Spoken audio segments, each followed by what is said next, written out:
An item posted in our forums that he also supports Stan Romanek.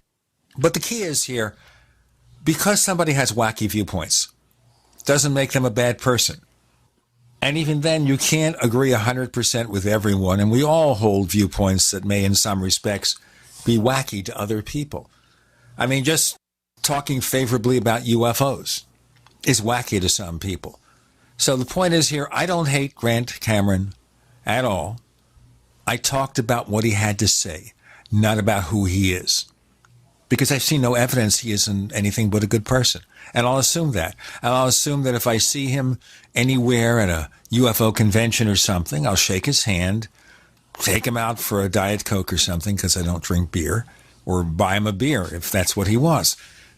I think it's possible to get along and still disagree with people. Now, I realize that a prior co-host of the Paracast was more into demonizing people than we are. But I think we get the point across. And that's all that counts. Well, you're not going to keep much of an audience that's actually open-minded and, has tendencies towards, solutions as opposed to exacerbating the problem. You're not going to keep that kind of an audience very long if you're constantly bashing your guests. I mean, it's just not the way I am. I don't suffer fools gladly, as you don't, Gene, and I do appreciate, the quality of work that many of our guests bring to the table. And I'm not going to be constantly looking for every little chink in the armor to start drilling down on possible fuzzy logic or whatever. If it's not warranted, if it's warranted, sure. I do suspend my disbelief to a certain extent on the show, but to keep it entertaining. But at the same time, you got to call the BS when you see it. So, and that's what we attempt to do here, and I think we do a good job. And once again, this is not worldwide wrestling. Okay? It's not Howard Stern. I'm not Howard Stern, although I think the former co-host, who was a great person, a really talented person, I think tried to be a little bit like that. And we ran into some interesting guests who deserved it. There are a few people we've had on the show, as many of you know, who deserved a more sustained treatment, such as the guy who hung up in 30 minutes or something like that, because we talked facts to him. We didn't scream, we didn't yell. We talked about facts. So there we go. If you didn't hear my takedown or my disassembling of some of the things that Grant Cameron was talking about, go listen to After the Paracast. To be able to do that, you've got to be a member of the Paracast Plus at plus.theparacast.com, plus.theparacast.com. We give you a commercial-free version of this show, better quality audio. We give you After the Paracast, other goodies, plus.theparacast.com. Check it out. Now, we have some fascinating guests coming up in the near future, and next week, we're going to talk about monsters. But these are not monsters running for president of the U.S., although some people might disagree with that. It's a book called Monsters Among Us, an exploration of otherworldly Bigfoots, wolfmen, portals, phantoms, and odd phenomena. That's from Linda Godfrey, and she's always a lot of fun to talk to. So she'll be here next week. Also, Nick Redfern has a new book out about the women in black, and he'll be coming on soon to talk about that. And possibly in the next month or two, we may even hear from Jim Mars. We came close to scheduling him, but he's finishing a book, and I think he wants to do the book first. That's how you go. So we've got a lot of fascinating things to talk about, and we will continue this. But speaking of the political connection, let me just say one thing about that. I'm not going to talk extensively about politics. I realize that freaks people, although as soon as you talk about presidential UFOs and disclosure, what is it if not politics? But somebody sent a letter on Facebook, posted a message saying they would not subscribe to the Paracast Plus because I put down Donald Trump. So let's be equal opportunity offenders here. Chris, do you think it would be better if I called him, Lion Trump and Crooked Hillary, or Lion Hillary and Crooked Trump? Is that an equal opportunity offender? Yeah, that kind of sounds balanced and fair. I mean, let's get real. The guy is a narcissistic egomaniac, but other than that, he's presidential material. Well, they're telling us now that he's going to moderate for the public at large. He will moderate any day now. You know, it's like he reads a speech. I'm not going to comment about the accuracy or lack thereof. Oh, maybe I will. But he gives a speech from a teleprompter. Now, of course, he used to say, I don't give speeches from teleprompter like Barack Obama. But he gave a couple of speeches on the teleprompter. Then he deviates from the teleprompter when he does a live political rally, and he's back to the old guy again. So I don't know there. Yeah, old dog, new tricks. I'm not sure. I almost have this kind of weird fascination of what a Trump presidency would be like. It's almost like, rubbernecking at a, really bad accident on the freeway or something. I mean, this could be this could be a late night comic heaven, a Trump administration, if we survive. I mean, the guy's got the nuclear football at his beck and call. And God forbid, some world leader somewhere should talk about the size of his hands or, take them off somehow. And you just don't know. I mean, the guy has ultimate power, and we know what ultimate power does. Absolutely. I read a story a couple of times suggesting that if Trump simply took all the money he got from his father, not just the original million or whatever, but everything after his father died, and put them in normal investments like everybody else, he'd be worth more money now just to sit back and let the investments grow. We got more of this stuff coming on, or some kind of stuff, because we're talking shop with Gene and Chris. You're in the Paracast.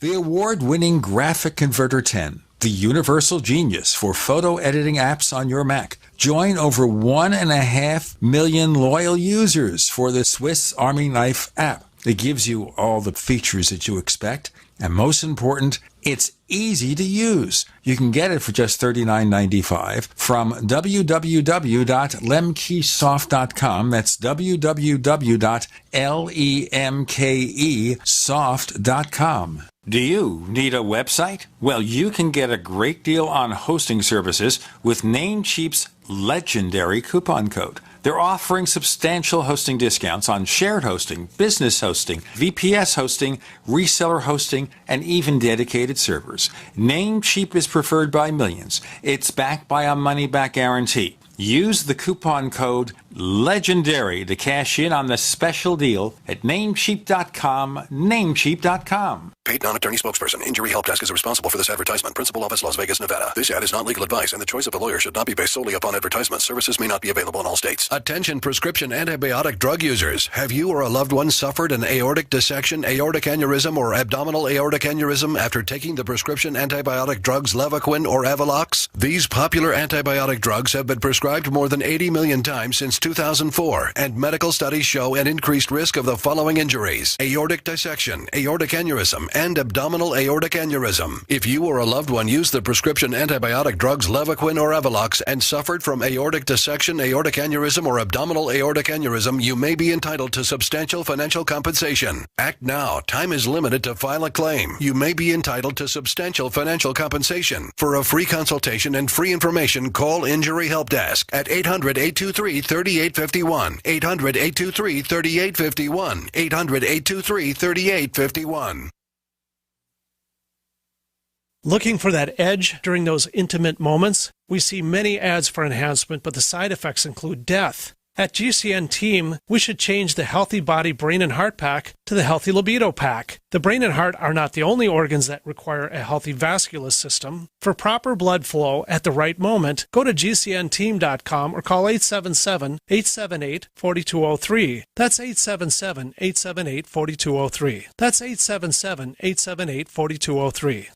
Hi, this is Sophie Winnick, longtime distributor and user of longevity products. In the last few years, my family went through a crisis. Everything else in my life, including my business, had to be put on the back burner. Thankfully, life is getting back to normal now. But the one thing I never had to worry about was my business and my monthly commission. I've been a distributor for Youngevity for over 17 years, since before it was Youngevity. And I've got to say, the most amazing thing about this company is the people. While my family was in crisis, other distributors stepped in and helped my customers, simply because that's what Youngevity people do, even for people they don't know. For me, it has never been about getting rich. It was about a product I could stand behind, a company I could count on, and a monthly commission check that has never, not once, been late in 17 years. Youngevity is truly a business for everyone, even people who have too much to do. I'm Sophie Winnick. I'm just like you.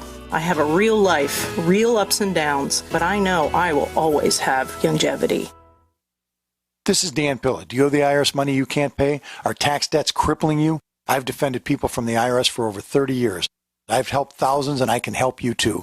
I wrote the book on IRS settlement, and I'm telling you, there's no such thing as a hopeless case. Call 800-34-NO-TAX to finally get free of IRS debt. With the IRS's new programs, there's never been a better time to solve your problem. Call 800-34-NO-TAX. That's 800-34-NO-TAX, or my website, danpilla.com. We'd like to hear from you. If you have a comment or question about the Paracast, send it to news@theparacast.com. That's news@theparacast.com. And don't forget to visit our famous Paracast community forums at forum.theparacast.com. Gene and Chris talk shop on the Paracast, and we got a little political there, but let me change that a little bit about the argument that if rich people would simply invest the money in normal channels, the stock market or whatever, and not try to start companies or get their name famous or become people who could say you're fired on TV, they'd make more money. I'll give you one example of that in the UFO field, okay? Jim Moseley. Jim Moseley was a trust fund baby. His mom was the heir to a steamship line fortune. And he made a fair amount of money, I think maybe a couple of $1 million or so. This is the 1950s dollars, which has got to be, $10, $15 million now? Pretty decent. He's not quite the 1%, maybe the 1.5%. So if Jim simply let the money accrue in the investments and just take what he needed without being too extravagant, and Jim was never an extravagant person, never had a really fancy car or lived in a very expensive place. If he had done that, he would have died with a lot more money than he had. But by trying to invest things in the stock market himself rather than use the built-in investments from the trust fund, buying real estate, he bought a couple of small apartment complexes, like 4 units, and tried to become Jim Moseley, the landlord. Every one of these things failed. If he had just left well enough alone, there would have been more money there, and maybe through his life he could have had a somewhat more lucrative lifestyle. So think about that. This is about the second generation of the rich families. You think sometimes the first generation, these are the people who earn the fortunes. Like Joseph Kennedy earned the fortune so his kids could run for president or Congress or something. And of course, the Bush family is very much like that. I don't know much more about it because I had one relative who I think would have become that person to build wealth in the family if he had lived another 10 years. That was my brother Wally. He was on the verge. I think just a few years hence, he would have been worth hundreds of millions of dollars. But he just died a few years too soon. So I don't know what that means. Does that mean anything? I don't know. Because we shouldn't say just because somebody is born of a rich family that they're useless. They're not. I don't think Jim Moseley was useless. Maybe his investments didn't really go in the direction that he hoped. Well, the reverse is also true. Just because you're born of a rich family doesn't know that you know what the hell you're doing. As they say, sometimes you should just leave well enough alone and not assume you're more than you are. I understand that someone wants an image of self-worth, and maybe you don't feel the self-worth if you go around depending on daddy or mommy's trust fund, like a Kardashian or something. You don't want to be that way. You want to carve out your own place in society.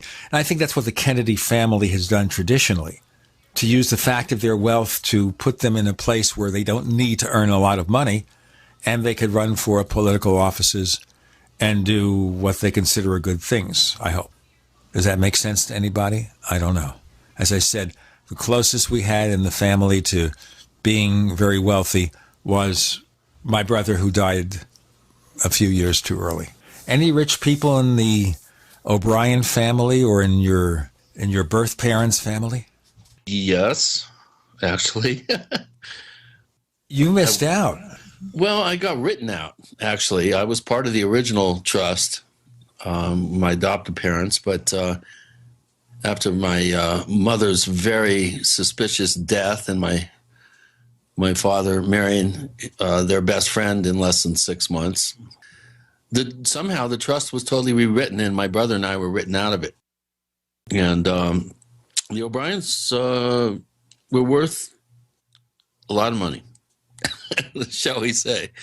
I just, it's funny you should mention this. I just got a notice from my brother's widow that that my stepmom had died 2 weeks ago, and that I was being sent some papers about the trust. And I'm wondering, why are they sending me trust information if I've been written out of the trust? I find that very interesting. I might have to retain counsel and find out if there's some little side door I could slip in. Well, when you get the papers, just take a look first before you hire the lawyer. Right, of course. But the thing is here, did you get along well with your adopted mother? Yeah, I did. Very well. Maybe she put you in her will. I probably would have known. She died in 96, I think, or 95. I would have known. It was in the trust. Everything was put into a trust. And, of course, my stepsisters have totally disappeared. They disowned you. Huh? They disowned you? It's a long story, Gene, but... families are families, is also yeah, is it's a long story. No, nobody disowned me. I think they supported my dad's decision because that meant that there was twice as much for them. Did you have a problem with your dad at all? Oh, yeah. He was an abusive MFer. I remanded myself back into state care at 15. Well, that explains a lot. What about your brother? He was dragged off in handcuffs at 14. Oh? Yeah, he was dealing acid, and he was a real cut up. Had lots of issues, lots of emotional problems, and it's hard to be a little kid and be in a physically abusive adopted home. It's not easy. That's all you need. It's bad enough if your birth parents are nasty people. But being adopted, how did you come to be adopted by these people? My parents were like wannabe Bonnie and Clydes. I mean, they were bank robbers and motorcycle riders, and my mom designed all her own tattoos in the 50s, and she was a meth dealer in her late 60s, early 70s. I mean, she was just a wild woman. You were much better off then. Well, my real birth family, on my mom's side at least, I know very little about my dad's side, but my real birth family is, I think, 4 or 5 generations of Californians, hundreds of relatives on that side. But so I don't know. It probably turned out for the best. I would not be the effervescent personality that I am today, put it that way, if I hadn't been taken away by the state and put into, foster care. You might become a bank robber yourself. Well, I don't know about that. I definitely would have had a much different life. Yeah, I would have had a much different life if I hadn't left home. Of course, it was my sisters that talked me into leaving home, so they may have had ulterior motives, even as far back as the, when I was a kid, 15. These are your stepsisters? Yeah. Okay, so they basically encouraged you to make this momentous decision. Right. But then my older sister took me in when, my first couple years of college. So I lived with her and my brother-in-law in New York City when I was starting out in college. Sounds like a good outcome. We've got Gene and Chris shop talking away. You're in the Paracast.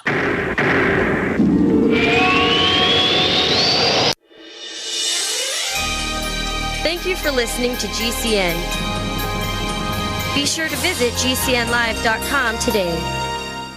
Paid non-attorney spokesperson Adam Pulaski of the Pulaski Law Firm with principal office in Houston, Texas is the attorney responsible for the content of this ad. This ad is not legal advice, and the choice of a lawyer should not be based solely upon advertisement. Services may not be available in all states. Attention Xarelto users. If you or a loved one took Xarelto and suffered a serious bleeding event, you may be entitled to financial compensation. Xarelto is a popular prescription blood thinner used to prevent blood clots and protect patients from strokes. These serious bleeding events have led to numerous cases of hospitalization and even death. Phone lines are open 24/7. Call 800-261-0937. That's 800-261-0937. The investment world isn't fair. A precious metals trader buys gold and silver at spot price. You pay his price plus fees, costs, and shipping. But today, you don't. Today, JM Bullion offers a 10-ounce bar of pure silver at spot price. No fees, no markups, no shipping. Invest in something real, not Wall Street paper. 10 ounces of silver at spot price. Visit realpricesilver.com for this limited time offer. One per household, 50 United States only. realpricesilver.com.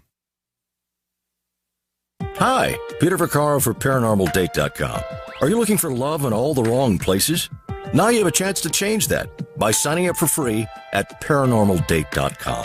This incredible dating site puts people of like minds together. People who are interested in the strange, the unusual, mysteries, ghosts, UFOs, and the afterlife, and so much more. ParanormalDate.com was developed for you, people seeking a viable alternative to the other dating services. You can join for free by going to ParanormalDate.com, and if you decide you like it and want to connect with people, use the code GEORGE for a substantial discount. Mark Rawlings, president of ParanormalDate.com, says so many people hunger to share their experiences about the paranormal, the unexplainable, or the afterlife, and so much more, and this is the source for them to meet and share that common interest. So sign up for free at ParanormalDate.com, ParanormalDate.com, and use the code GEORGE if you decide to connect with someone you like. This is a warning to all household pests, to all cockroaches, spiders, ants, rodents, and other pests. If you've just made yourself at home in someone else's home, you'd better hope the owners never hear about Terminix, because Terminix has the know-how and the means to do whatever it takes to remove you from that home. Terminix has over 85 years of experience exterminating invaders like you. And right now, they're making it easier than ever for homes to be protected by offering a free pest estimate to every caller at 1-800-676-1468. Cockroaches, spiders, ants, rodents, and other pests. This is your eviction notice. With one call, Terminix will remove you from the home you've invaded. If you think you can simply come back later, think again. Terminix will protect that home with a 100% satisfaction money-back guarantee, so you can never return. Warning, homeowners are calling Terminix right now for a free pest estimate at 1-800-676-1468. 1-800-676-1468.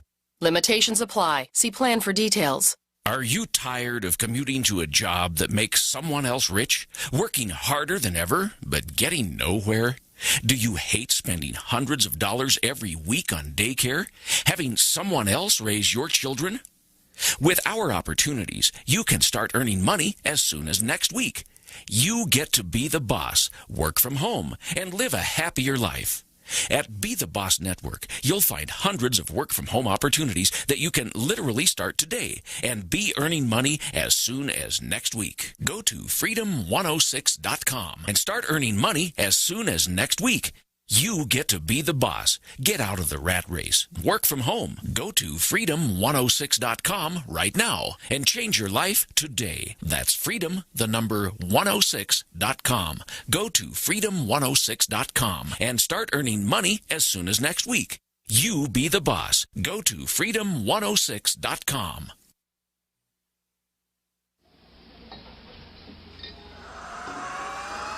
Hi, this is Joshua P. Warren, author of The Poor Man's Paranormal, and you're listening to the Paracast, the gold standard of paranormal radio.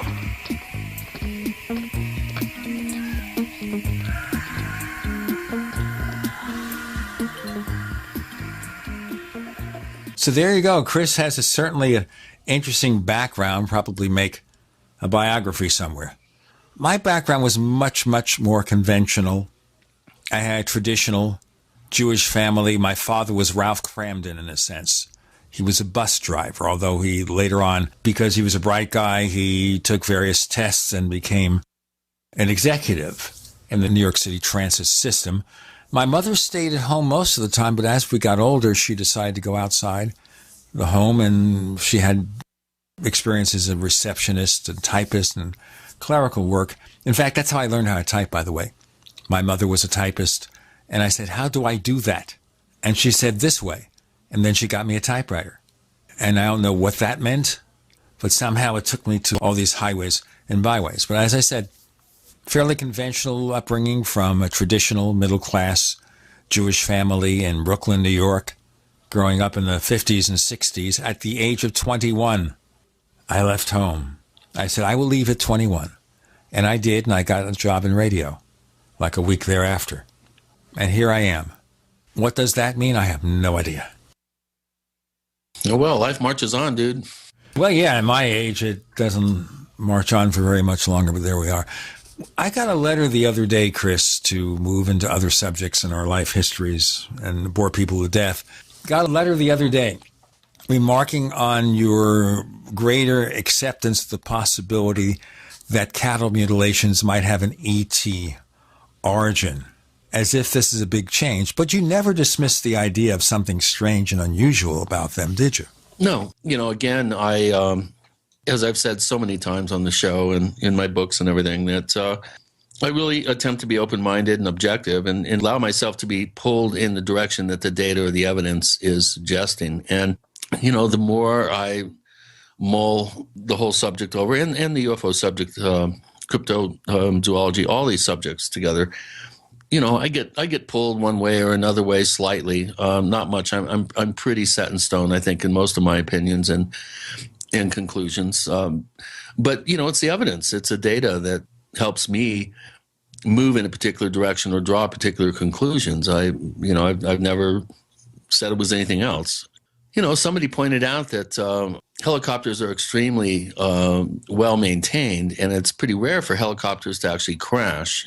And so I think someone came up with a nice figure. I think a helicopter crashes every 11 years or something, or the odds are that a helicopter will crash every 11 years.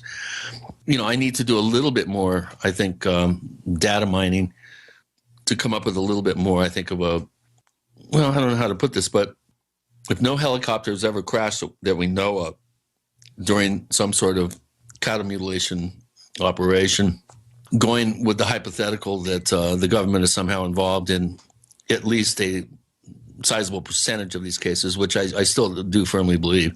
Yeah, but maybe the government is using more perfect helicopters, or we don't hear about it, that's all. Well, again, it's a combination of two things. First of all, it's very clandestine. It's very slick. It's very well organized, very well funded, obviously, if it's real. If this kind of program is real, or programs, I should say in the plural. But perhaps there have been crashes. Perhaps there have been mechanical failures.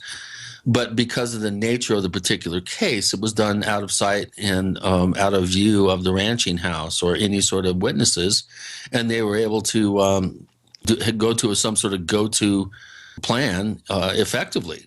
And thus, no harm, no foul. Nobody saw it. It didn't happen. So if a helicopter crashes in a remote pasture in America and nobody is there to see it or hear it, does it actually crash? However, there are other elements, and it would take pretty much a sizable portion of an entire show to really go into this in depth. But there are other aspects of the phenomenon that are real head scratchers and very, very difficult to explain with a just straight out terrestrial agent being involved. I've always suspected that there is some sort of preternatural or supernatural predator or paranormal aspect to the core of the cattle mystery, and I think the UFO mystery as well.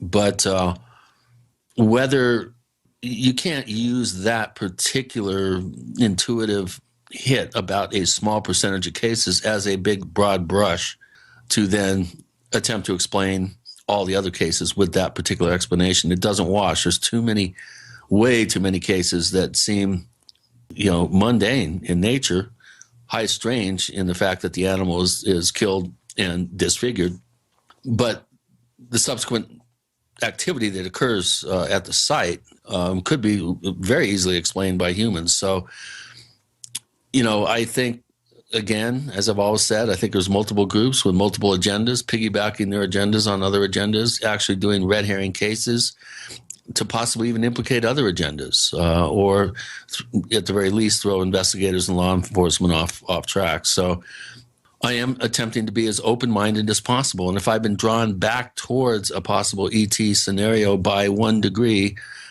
I think that's an indication that I'm open-minded and I'm not set in stone. So people should be applauding that, not questioning it.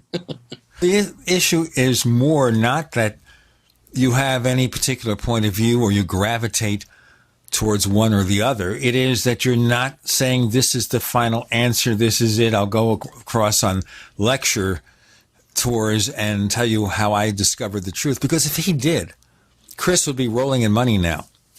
I mean, I used to do lectures in the early days when Jim Mosley, who was doing lectures, he took over for Major Kehoe, believe it or not.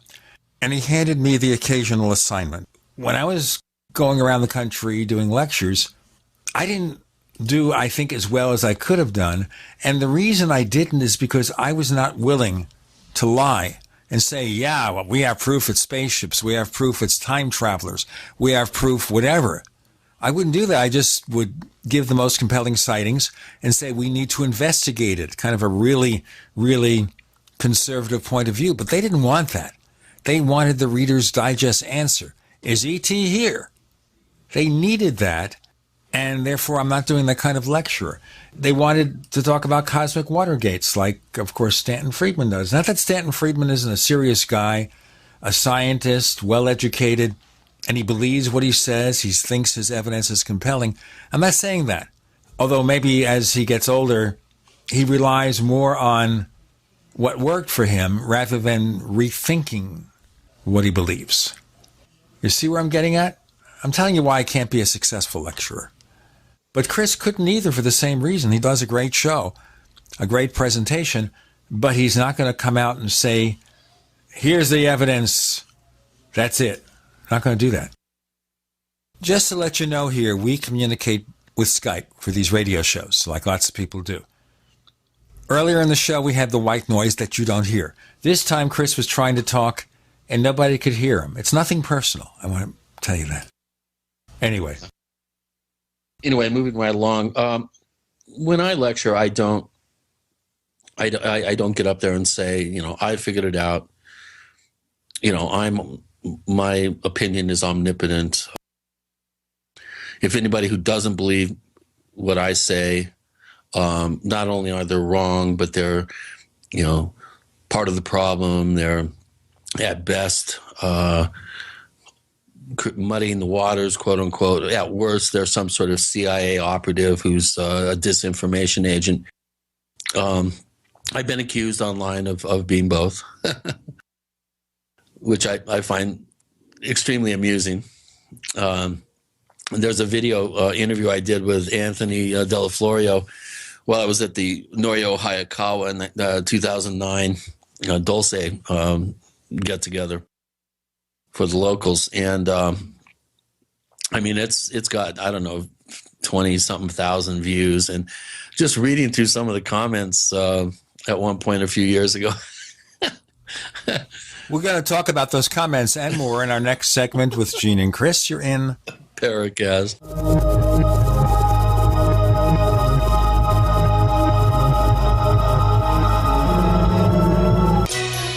Thank you for listening to GCN. Visit GCNlive.com today. We also have swag. We have all these exclusive Paracast things that you can buy. We've got 60 or so different items, and entails t-shirts, sleeves for notebook computers, iPad cases, mouse pads, the Paracast Jumbo tote bag, all sorts of t-shirts and jackets and stuff like that for men and women. We have a Paracast aluminum water bottle all this stuff. You go to store.theparacast.com, store.theparacast.com. What makes it special is that the items are the best quality, great T-shirts, fabrics, and they have our official logo on them. That's what makes them special, in multiple sizes and colors. We even have stuff for children, stuff for women, stuff for men. We have all sorts of sizes, like small up to X large. A lot of good stuff. That's the swag from the Paracast. You go to store.theparacast.com, stop by, and take a shopping tour. By now you know that wireless technology like cell phones do in fact pose dangers to the health and privacy of everyone. Blockit Pocket's wide range of products are unmatched in providing the protection you deserve. No scare tactics, just common sense. BlockitPocket.com offers quality American-made options to alleviate and eliminate these invisible dangers. Learn more at BlockitPocket.com or call 888-315-9618. BlockitPocket.com, enhancing health and privacy. Water is the single most important thing your body needs, so you want to be sure it's the best for you and your family. Since 2005, thousands have depended on Berkey purified water. The Berkey Guy provides the lowest priced filtration systems in every size. For incredibly delicious water now and in an emergency, get to GoBerkey.com or call 877-886-3653. 877-886-3653. GoBerkey.com.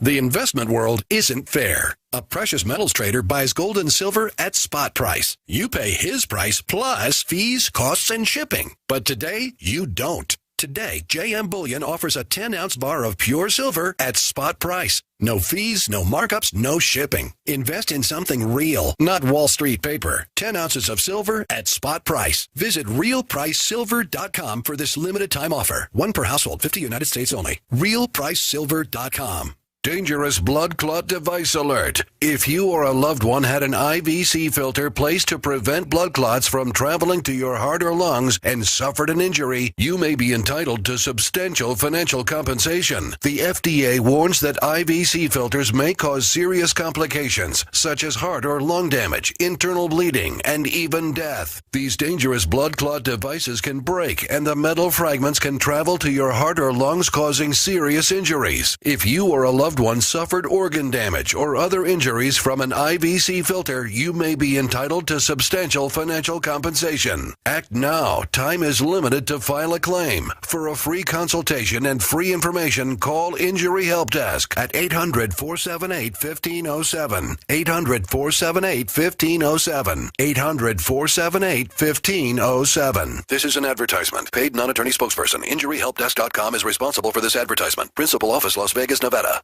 I'm Jesse Gonzalez, Vice President at Kmart. Did you know that premature birth is the #1 killer of babies in the United States? Or that survivors can face a lifetime of serious health problems? But you can help. Join me in Kmart for the March for Babies Walk. We'll work together to raise funds for research and programs that help the marginalized fight premature birth and birth defects and improve the health of moms and babies. Start your team today at marchforbabies.org.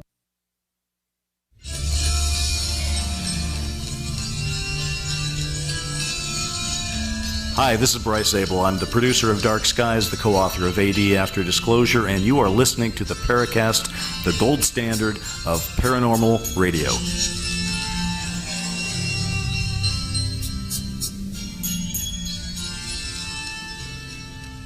All right. Tell us about the comments as we do Shop Talk with Gene and Chris. Well, this was a video done on the Dulce, the myth of Dulce, as I would like to refer to it. And somebody said, "Oh, look at his eyes. They're like going into vertical pupils. He's a reptilian." He's a an asswipe wannabe disinformation agent. I just couldn't believe some of the ill-informed commentary that was on there, and that's what you get with the web. It doesn't matter, what it is. There's going to be some a-hole with an attitude and an opinion that's going to tear down anything that is posted. Of course, I had far more people jumping to my defense, but still, it just it gives you an indication that if you don't conform to people's resolved beliefs or predetermined. What would the word be, Gene? It's almost like people want things to be true or not true. They have this inner desire, some compulsion that drives their opinion or their perspective into a particular direction. And I think within the realm of the paranormal, UFOs, the mutes, crypto stuff, ghosts, people have this overriding desire to believe and for it all to be true. And the more educated you are, the more you pull back from that particular drive or that particular want to believe agenda, if you will, for lack of a better way of putting it. So the more you educate yourself, the more you're up to speed, the more skeptical you become. And that to me is a good thing. It's the people that don't do the work, that only watch TV, that don't listen to objective researchers, objective sources. They're the ones that live in a, what's it called when you live in a echo chamber, or you just blank out everything around you except the information or the sources that tend to support whatever intuitive sense you have about something. It is sometimes also referred to as a bubble. You're sitting there in this universe, and this is part of what certain cable TV news networks are about, where they exist to reinforce your belief because they sell spots, they get advertising, they get a big audience. They are there to reinforce your beliefs and things, not to challenge those beliefs, and therefore you're never exposed to something. Right, exactly. And I think I've been involved in these subject matters for a couple of decades, more, almost 3 decades, in terms of actually being an active presence. I've been interested for 50 years plus. But since I've been involved, I think in the last 25 years or so, it's been really apparent to me that you can't battle against people's desire for something to be so or be true. It doesn't matter how much you argue. It doesn't matter how much evidence that you present. If a person is in that bubble, is harangued by the echo chamber, there's just nothing you can do.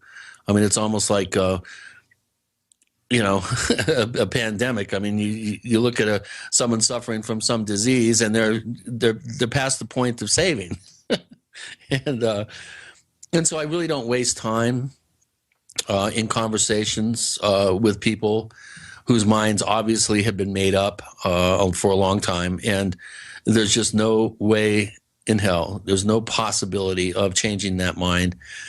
And that's why sometimes on the forum, the Paracast forum, I see this, where people that are so entrenched in their views and opinions, go through the exercise time and time again, whether it's climate change, whether it's the ET hypothesis, whether it's any number of subjects that appear to be fairly contentious or are contentious. Both sides are so entrenched. It's almost like trench warfare in World War I.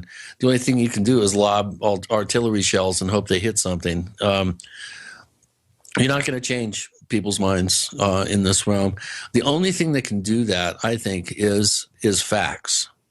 And even though facts aren't going to change everybody's minds, people that are still a little bit open-minded, still a little bit objective, if they see the facts or hear the facts and experience the truth that may be contained within the facts, then there's a possibility that you might nudge them one way or another.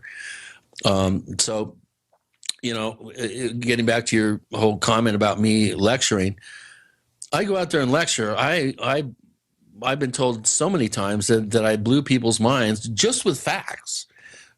Not facts that are followed up by me saying, and because of that, this must be so. I really stay away from that kind of pontificating. I allow the facts to lead people in the direction that the facts will lead them. And everybody's different, so the facts could lead you in nuanced ways, not in always concrete ways, although in some sense it's kind of hard to argue with the reality. And But I'm not true believer enough for the true believers, and I'm not skeptical enough for the skeptics. So, most of the time I sit at home, not invited, eating worms. Don't want to go into the worms because that's kind of grisly. I don't like grisly food. But I know some people actually like grisly food, like chocolate-covered insects from Atlanta. I used to always wonder if Alan Greenfield, who was born around Atlanta, ate one of those dishes. I think he told me at one time, but I don't want to think about it. I don't know where we started with this. But the point here is that there are a lot of people who have different points of view. The majority opinion in the UFO field is spaceships. We're seeing more and more evidence of possible life-bearing planets external to our solar system, therefore being exosolar planets. In fact, there was a discovery of a dwarf star that's so cool it has water. Water is everywhere. Water is on Pluto. Water is on the moons of Jupiter. Water is on a dwarf star. Doesn't that pretty much say for sure there's lots and lots of life in the universe? Well, it sure is highly suggestive. I hadn't heard that. That's an interesting fact. Water on a dwarf planet. A dwarf star, sir. Dwarf star? How could a star have water? Astronomers find evidence of water clouds in first spectrum of coldest brown dwarf. A brown dwarf star is one that is very old, and the intensity of the light that it emits is very low. It's 7.2 light years from Earth. It is the coldest known object outside of our solar system, and is just barely visible at infrared wavelengths with the largest ground-based telescopes. But they can see it, not from a space-based telescope, but one on our own planet. It's called WISE, W-I-S-E, 0855. It's real, man. Wow. That's pretty intriguing. Oh, the wonderful powers of diagnostic science. It's not the end all, the be all. I think the whole pontification of science is wrong. I think science every few years, it has to admit it's wrong because they come up with more amazing facts that prove that they're not fallible.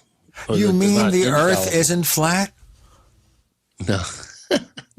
Please, there are people out there who have a flat Earth society. I think it's just a joke, of course. But you see, flat Earth is basically denying science. That's another argument we make in the political realm, where a certain political party denies science. Now, science can be wrong. Science can change, and sometimes it's slow to admit when it's wrong and slow to change. But to deny science is absurd. You ask him a question like, for example, about climate change. Well, I'm not a scientist, so I can't respond.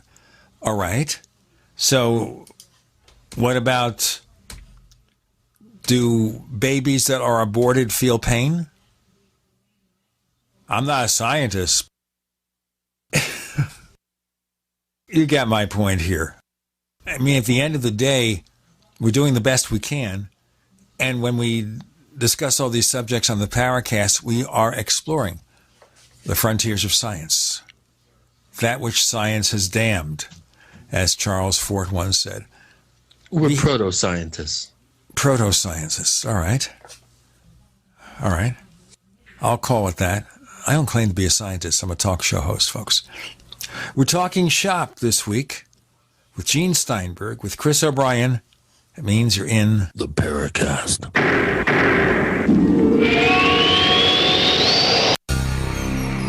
Thank you for listening to GCN.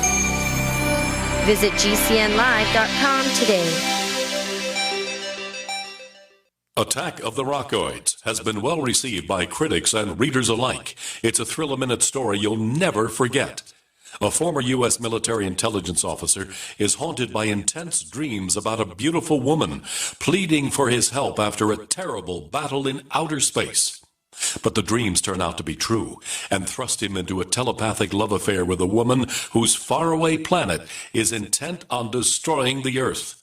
And now the gripping tale continues in The Coming of the Protectors. It's the second book of the Rockoids trilogy, a galaxy-spanning adventure that pits our hapless heroes against powerful, fanatical enemies that threaten the lives of freedom-loving beings everywhere. Attack of the Rockoids and The Coming of the Protectors. Classic science fiction at its best, available now. For more details, visit rockoids.com. That's ROCKOIDS.com. Worried about lead, fluoride, and other contaminants in your drinking water? Get a ProPure with the Pro 1G 2.0 cleanable reusable filter and remove up to 200 contaminants. Drink water the way nature meant it to be. Clean, crisp, and refreshing. See the complete line of ProPure products, including the new ProMax shower filter. There's a ProPure for you. Visit your authorized ProPure dealer for details or ProPureUSA.com. That's ProPureUSA.com. Looking for that edge during those intimate moments? We see many ads for enhancement, but the side effects include death. At GCN Team, we should change the Healthy Body, Brain, and Heart Pack to the Healthy Libido Pack. The brain and heart are not the only organs that require a healthy vascular system. For proper blood flow at the right moment, go to GCNteam.com or call 877-878-4203. That's 877-878-4203. That's 877-878-4203.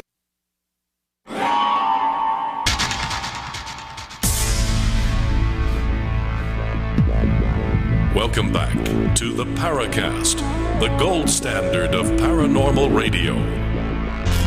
And now, here's Gene Steinberg.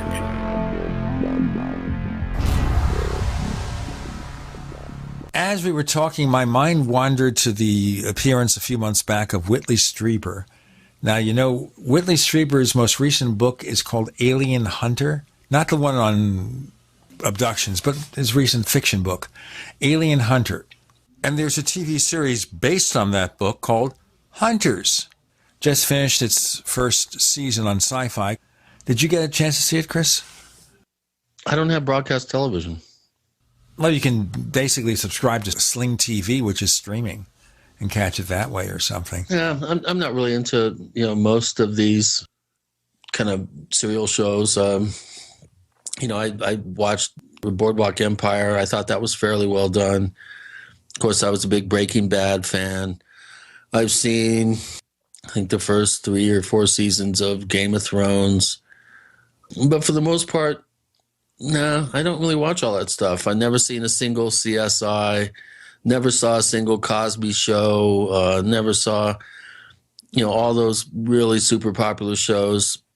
I did have a friend who loved to watch Big Bang Theory, which I've seen a few episodes of that and think it's really well done and funny. But, I have too many books to read, too many other things to do. I don't know. I like broadcast TV. I think some of the shows are really well done. I, of course, try to get the cheapest plan possible because they just charge you too much. That's the big problem. And why people cut the cable cord is because you pay for a service, and to watch 10 stations, you have to get 300. 300 channels and nothing to watch. Anyway, Hunters, I did get to see it. And the basic focus of the story is around the disappearance of a decorated Philadelphia cop's wife when he discovers an organization who hunts down alien terrorists. It's like some kind of federal agency that is involved in this. The show is very grisly. These are lizard-like creatures that grow skin, human skin, and you think of that like V. Remember V? Did you ever see V? I did. I caught that on Hulu, I think, and I did watch the entire series. Plus, I remember a few episodes from the 80s, I think, from the original version of it. Right. There were a couple of versions. There was a newer version that I thought was kind of well done, but then the plotting got so incoherent, which is what happens with a series. You get some great ideas, and suddenly, well, you got the great idea.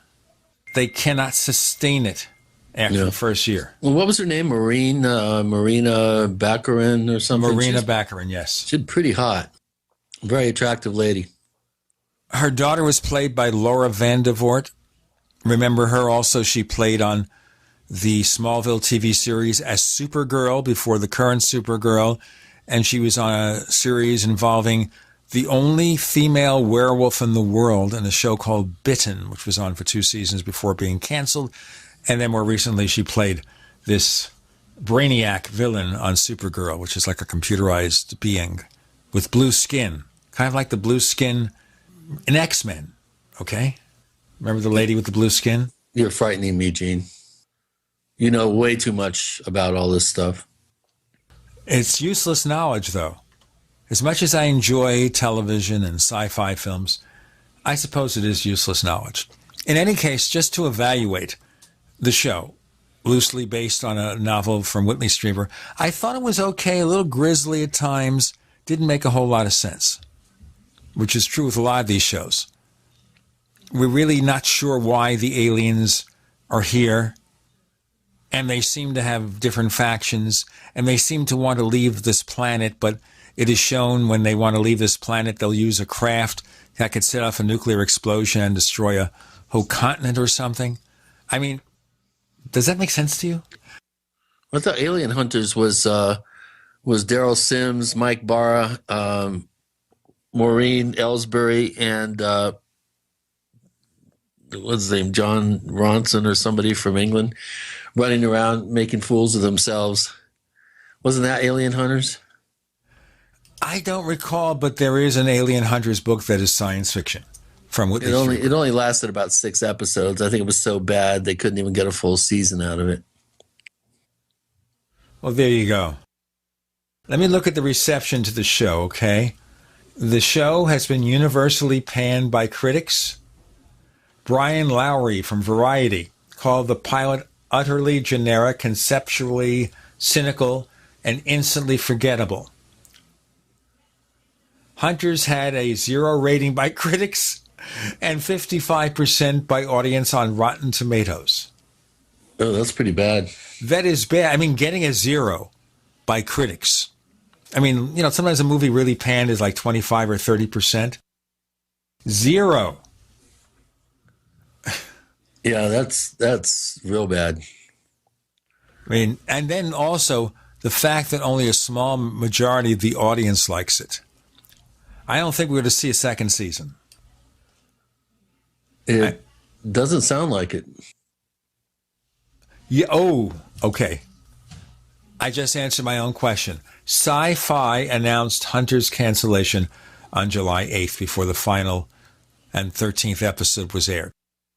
So they're basically saying, sorry, folks, you're never going to see any more of these episodes. It's gone. Sorry, Whitley. I wonder, though, when someone like that sells the that rights, was the Whitley show. That was the Whitley show. That's what I was talking about. And it was produced by several people, including Gail Ann Hurd, who you might remember. Yeah, it rings a bell. Right. She has done a lot of interesting shows, the most recent of which is The Walking Dead. Ah, no wonder. She's responsible for The Walking Dead, but she also wrote one of the writers on the original Terminator. Oh. And on several of the other Terminator movies. Not Okay. Terminator 2, which was the best one, but the original one. Okay. And she was married to James Cameron for 4 years, which is, I guess, why she wrote the Terminator. Why do I bring this up? I just, all Because this started you can't from... help but talking about fantasy, dude. You live in a fantasy world, but that's okay. To each their own. Well, I started by thinking about Whitley Strieber and this. No, you need a life. You live your life vicariously through your television, and that's okay. Whatever works, dude. Well, it's true, but, I had some more money, I'd travel more. I am a hermit, but my middle name is not Herman. I hate to point out the obvious here, but, a life is a good thing to have. And sometimes we need to work a little extra hard to make sure that we have one. Oh, we try. If I ever get past some of the current tribulations, I am sure I'm going to try to live a life out there. In the meantime, I live a life in front of a microphone. Yeah. Is that reality? Well, it's your reality. I'm not sure if it's a reality, but it's definitely your reality. Me personally, I've got so much going on that it's difficult for me to focus half the time when we do have these shows because my mind is elsewhere, especially when I'm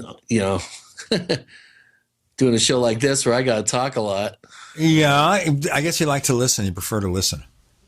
Yeah, I prefer to listen and learn as opposed to hear myself talk and pontificate. I'm just really, the older I get, the less enthusiastic I get about hearing the sound of my own voice. Well, remember also, your voice never sounds to yourself the way it does to other people. So you might hate the way you sound, but other people find it presentable and pleasant, or vice versa. I mean, you may think you have the greatest voice on the planet. Other people listen to it and they go, ah! Gene, I've been in audio for 35, 40 years. Yeah, dude. I know that. That's why I said, do you like your own voice or do you tolerate it? Obvious. I have no opinion. It's just a product. It's changed since I stopped smoking. Maybe a tad. I think less rough. Before we get too rough, we got to do the break. With Gene and Chris, you're in the Paracast.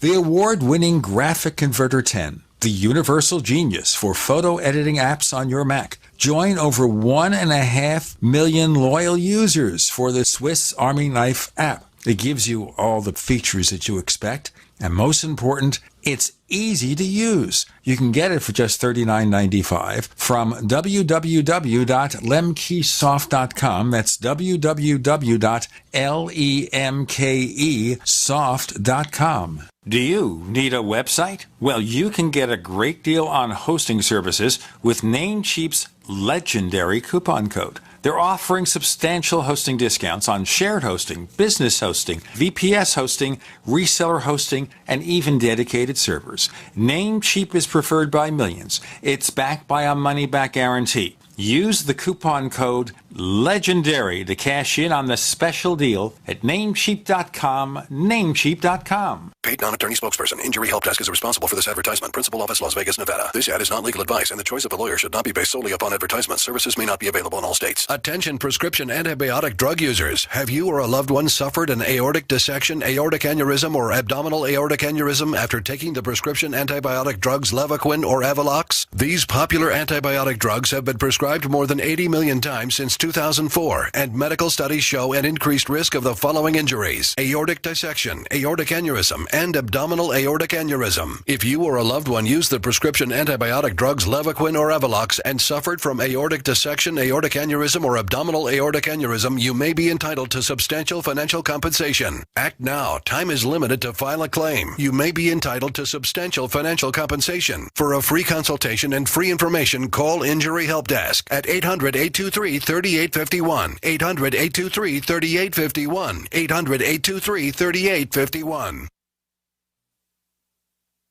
Are you retired or facing retirement and you're afraid your income is going to be less than you'd like? I'm Pharmacist Keith. Dr. Wallach, the Dead Doctors Don't Lie guy, and I want to show you a low-cost way to create your own business working around your current schedule, creating extra income that will last for years to come by joining Dr. Wallach's crusade, spreading his message of better health. To learn more, visit radio.recordedvideo.com. That's radio.recordedvideo.com, radio.recordedvideo.com, or call 866-257-3105 for a recorded message.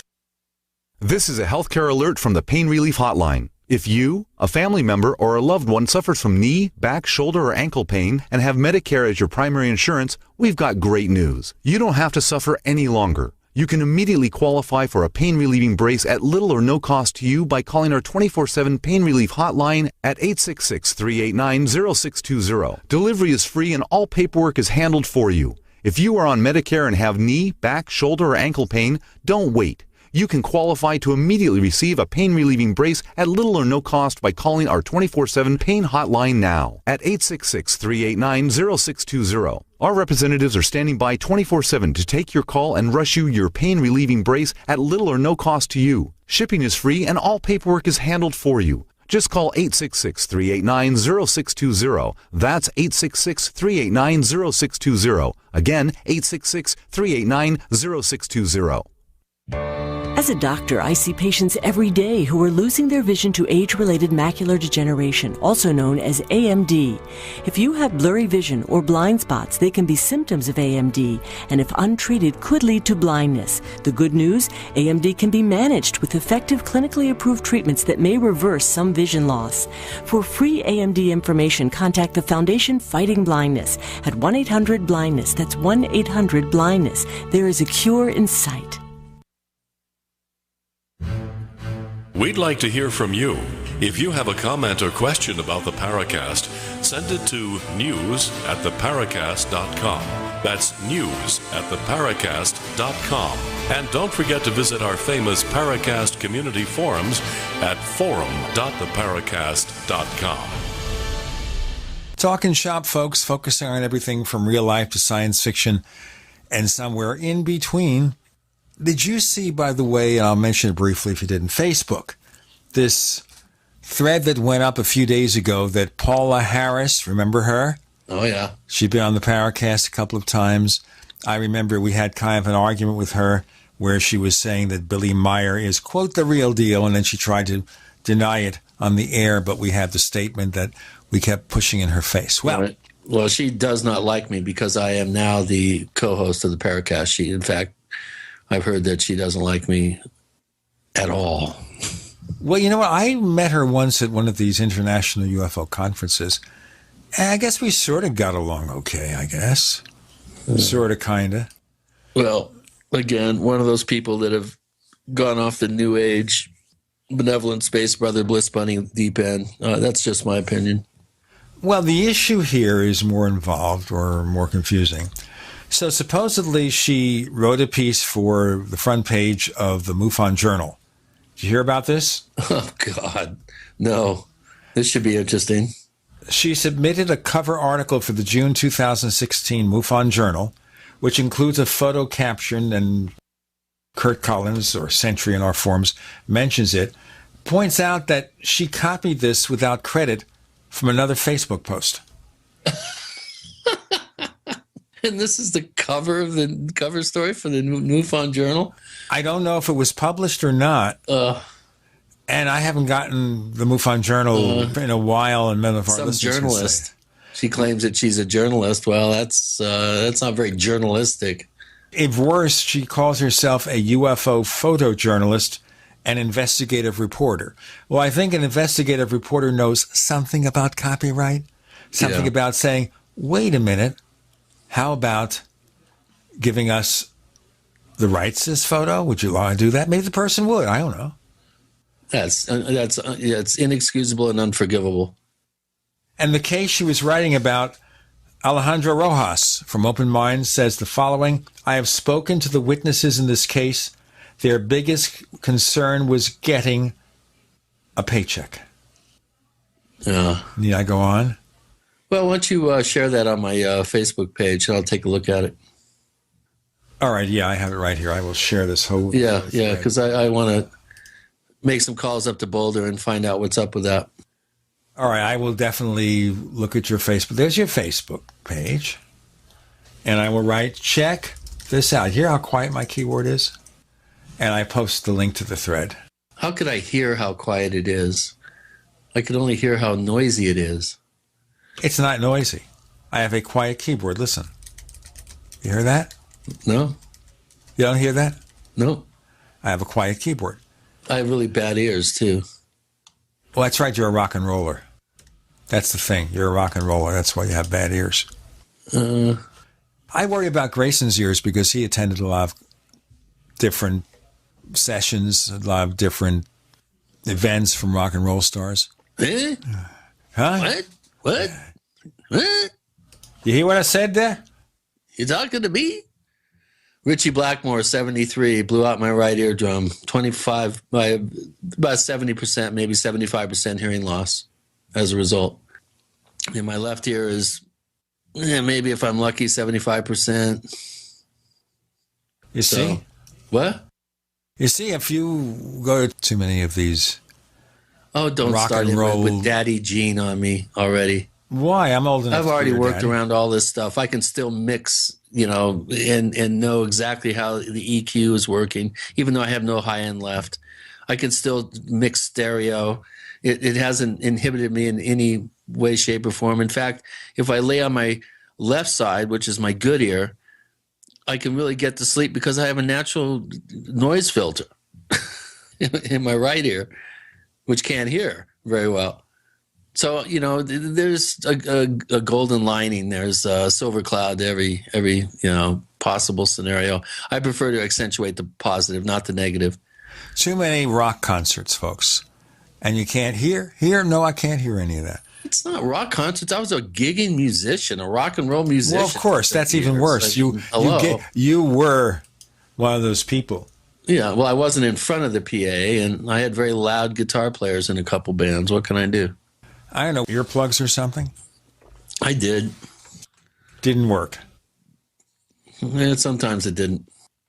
Well, they said that the late George Martin, the Beatles producer, in his latter years, his hearing had gone. Well, that's normal. Your hearing's going to degrade as you get older, so. But in his case, it was listening to the music. Loud up front. Yeah. Well, the secret to good mixing is not listening to it loud. You reference the mix once you've got it where you think it should be. You reference it on the big mains and then, crank it up and have a listen. But you never mix at a loud volume if you know what you're doing. Now, Bob Ludwig, remember him? Famous record producer. He mastered one or two recordings that my wife did in the 80s. And one of the things he told me at the time was that when he mastered for vinyl, they make an acetate and he was creating the acetate, he'd listen to it on a very cheap $30 record player. And the reason is to, number one, make sure it doesn't skip. You can't have a record that skips. But to see how it sounds on a poor quality system. Like, if it sounds good on a crappy little system, it's going to sound great on a good audio system. Absolutely. That's an important point. Motown recordings were mixed for AM radio. They were extremely compressed. Yes. But that's true with a lot of music nowadays. I think a lot of music nowadays is very much mixed, very compressed.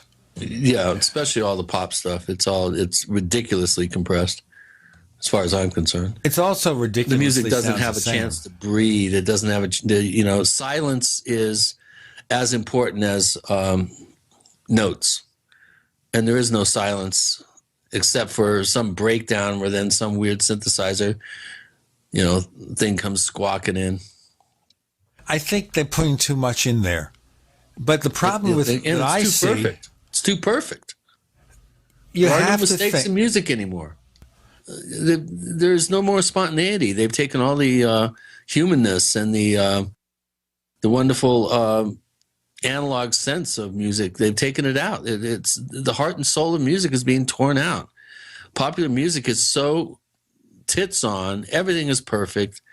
There's no errors. There's no sense of performance. It's all computerized perfection, which to me is extremely cold, extremely boring, and doesn't inspire me one bit at all. You see, at one time in the old days, when you made a recording, it was supposed to duplicate the live performance as much as possible. So anybody who wanted to would put the record on the turntable and get some approximation of the live experience. I mean, even the early Beatles songs, they did a lot of those things in one or two takes. Come in the afternoon and do a few hit records, sure.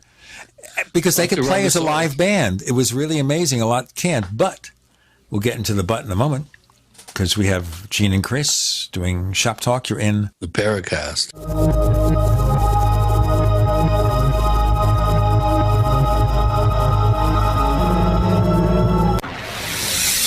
You are listening to GCN. Visit GCNlive.com today. The investment world isn't fair. A precious metals trader buys gold and silver at spot price. You pay his price plus fees, costs, and shipping. But today, you don't. Today, JM Bullion offers a 10-ounce bar of pure silver at spot price. No fees, no markups, no shipping. Invest in something real, not Wall Street paper. 10 ounces of silver at spot price. Visit realpricesilver.com for this limited time offer. One per household, 50 United States only. realpricesilver.com. This is an alert. If your business or church is building this year, you're about to pay more than you should. This could mean thousands of dollars more for your office, retail space, church, or warehouse. A General Steel building can save you as much as half the cost and time of similar conventional construction. And we're offering rebates of up to $20,000 to help you build today. Call General Steel for free information that could save you thousands. Call 866-91-STEEL. 866-91-STEEL. 866-91-STEEL. Hi, Peter Vaccaro for ParanormalDate.com. Are you looking for love in all the wrong places? Now you have a chance to change that by signing up for free at ParanormalDate.com. This incredible dating site puts people of like minds together. People who are interested in the strange, the unusual, mysteries, ghosts, UFOs, and the afterlife, and so much more. ParanormalDate.com was developed for you, people seeking a viable alternative to the other dating services. You can join for free by going to ParanormalDate.com, and if you decide you like it and want to connect with people, use the code GEORGE for a substantial discount.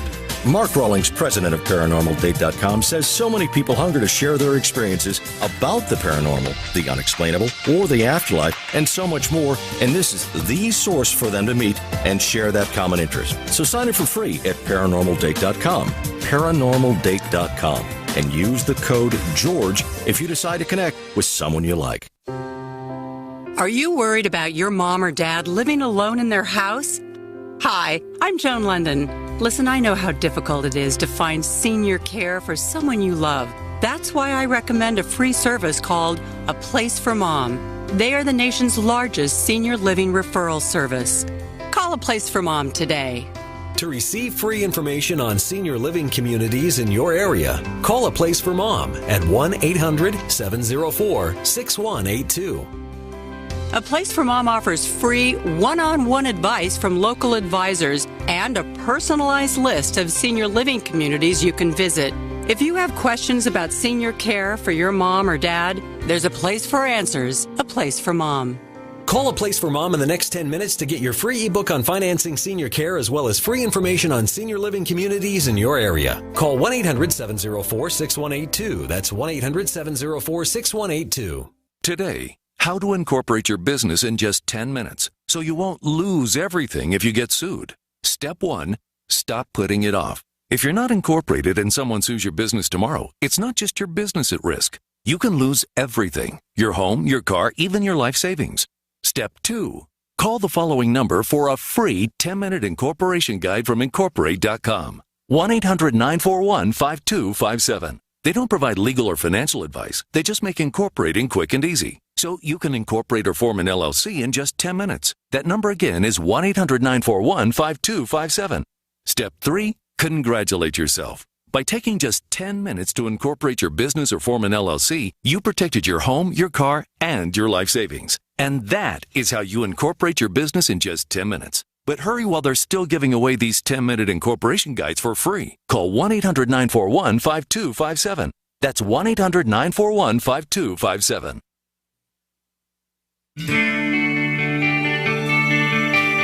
This is Jerome Clark, author of the UFO Encyclopedia and other books. You're listening to the Paracast.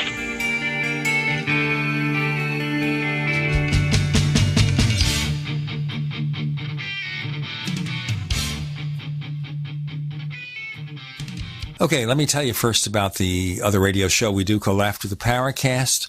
It is an extension of this show. It could be color commentary. It could be other interviews. Sometimes we get into things totally removed from anything we talk about on the Paracast proper. And the way for you to hear that show is to join the Paracast Plus at plus.theparacast.com, plus.theparacast.com. You get the commercial-free version of this show, too. We take out 41 minutes of network ads, better quality audio. We also give you classic episodes and show transcripts and more, plus.theparacast.com. So in the early days, you do a recording, and it was as close to a live performance as possible. But artists like the Beatles decided to create in the recording studio and do things in the recording studio that have no counterpart in the real world. And nowadays in concerts, they have these expensive mixing consoles, and they have like an audio engineer in the back room mixing the concert to sound somewhat like the record, which means it's not always a live performance. It's a mixture of pre-recorded stuff, live stuff. I hear sometimes that certain artists do not even sing live that much. They want to be letter perfect, especially if they're dancing a lot, so they play the recording. What's your opinion of that, Chris? Well, again, if you're some fly girl group or Madonna or whomever, you are expending a lot of energy, especially if you're in your 50s, boogieing around the stage and all that. So, whatever works. People, they don't care. They're there for the experience, really. Of course, I remember back in the 70s, ELO, because they didn't have the sequencing technology that they do now, would rely on tapes to do certain keyboard parts because it just wasn't, what's his name, the keyboard player wasn't able to pull the parts off because he didn't have that many hands. So they would roll tapes, and they actually got sued, I think, by some venue in Minnesota, if memory serves me correct, and they got sued for putting on a fraudulent performance. By the way, the keyboard player originally was Richard Tandy. He's still the keyboard player, Richard Tandy. And because he just wasn't physically able to do all the parts, they actually helped him out with some tapes. And I just think that's hysterical because now, you have entire shows practically that are taped, and they're just, doing a Milli Vanilli lip syncing act. And I never, not once, ever went there. I did have sequences that I used, but they were triggered manually. If the tempo of the song was wrong, the sequences came out too fast or too slow, whatever. So, I grew up in the analog days. I love analog synthesis. I love analog recording. I still have a 8-track tape recorder, not 8-track cassette, but 8-track a quarter-inch recorder, which I still occasionally like to use for recording basic tracks. I am now fully immersed in Logic Pro X and am doing that whole scene as well. But there's nothing like good old analog. I pretty much consider myself a bit of an expert when it comes to picking out the difference between digital and analog. It's pretty apparent to me. To me, digital is now getting to the point, the technology is getting to the point where it's almost virtually indistinguishable with a good engineer and some good gear. But I still think I'm still able to pick out what's digital and what's analog. Anybody out there want to challenge me on this? I'll take you up on it. Well, one of the things, of course, that was interesting about ELO was using live string players. And that reminds me of a band from the 60s called the Left Bank, which did the same thing. Remember the Left Bank, Walk Away Renee? Yeah, the one-hit wonders? Yeah. Mm-hmm. How could you forget? Don't walk away, Renee. I wonder how much Jeff Lynne and the rest of the people in ELO were influenced by the Left Bank. Jeff Lynne was influenced by watching John Lennon conduct the orchestra during the Glass Onion session at Abbey Roads for the White Album. You know what? He became very friendly with George Harrison. He produced some great albums for George Harrison. He was part of the Traveling Wilburys, and I heard him interviewed. He seemed like a pretty decent guy. Yeah. Good guy. Interesting artist. Left Bank, New York-based rock band. In 1967, they had Walk Away Renee and Pretty Ballerina. Those were the two hit records that they had. But Walk Away Renee was the real one there. Pretty Ballerina. That's scary. Yeah. The Left Bank, Walk Away Renee. I don't think that was a hit.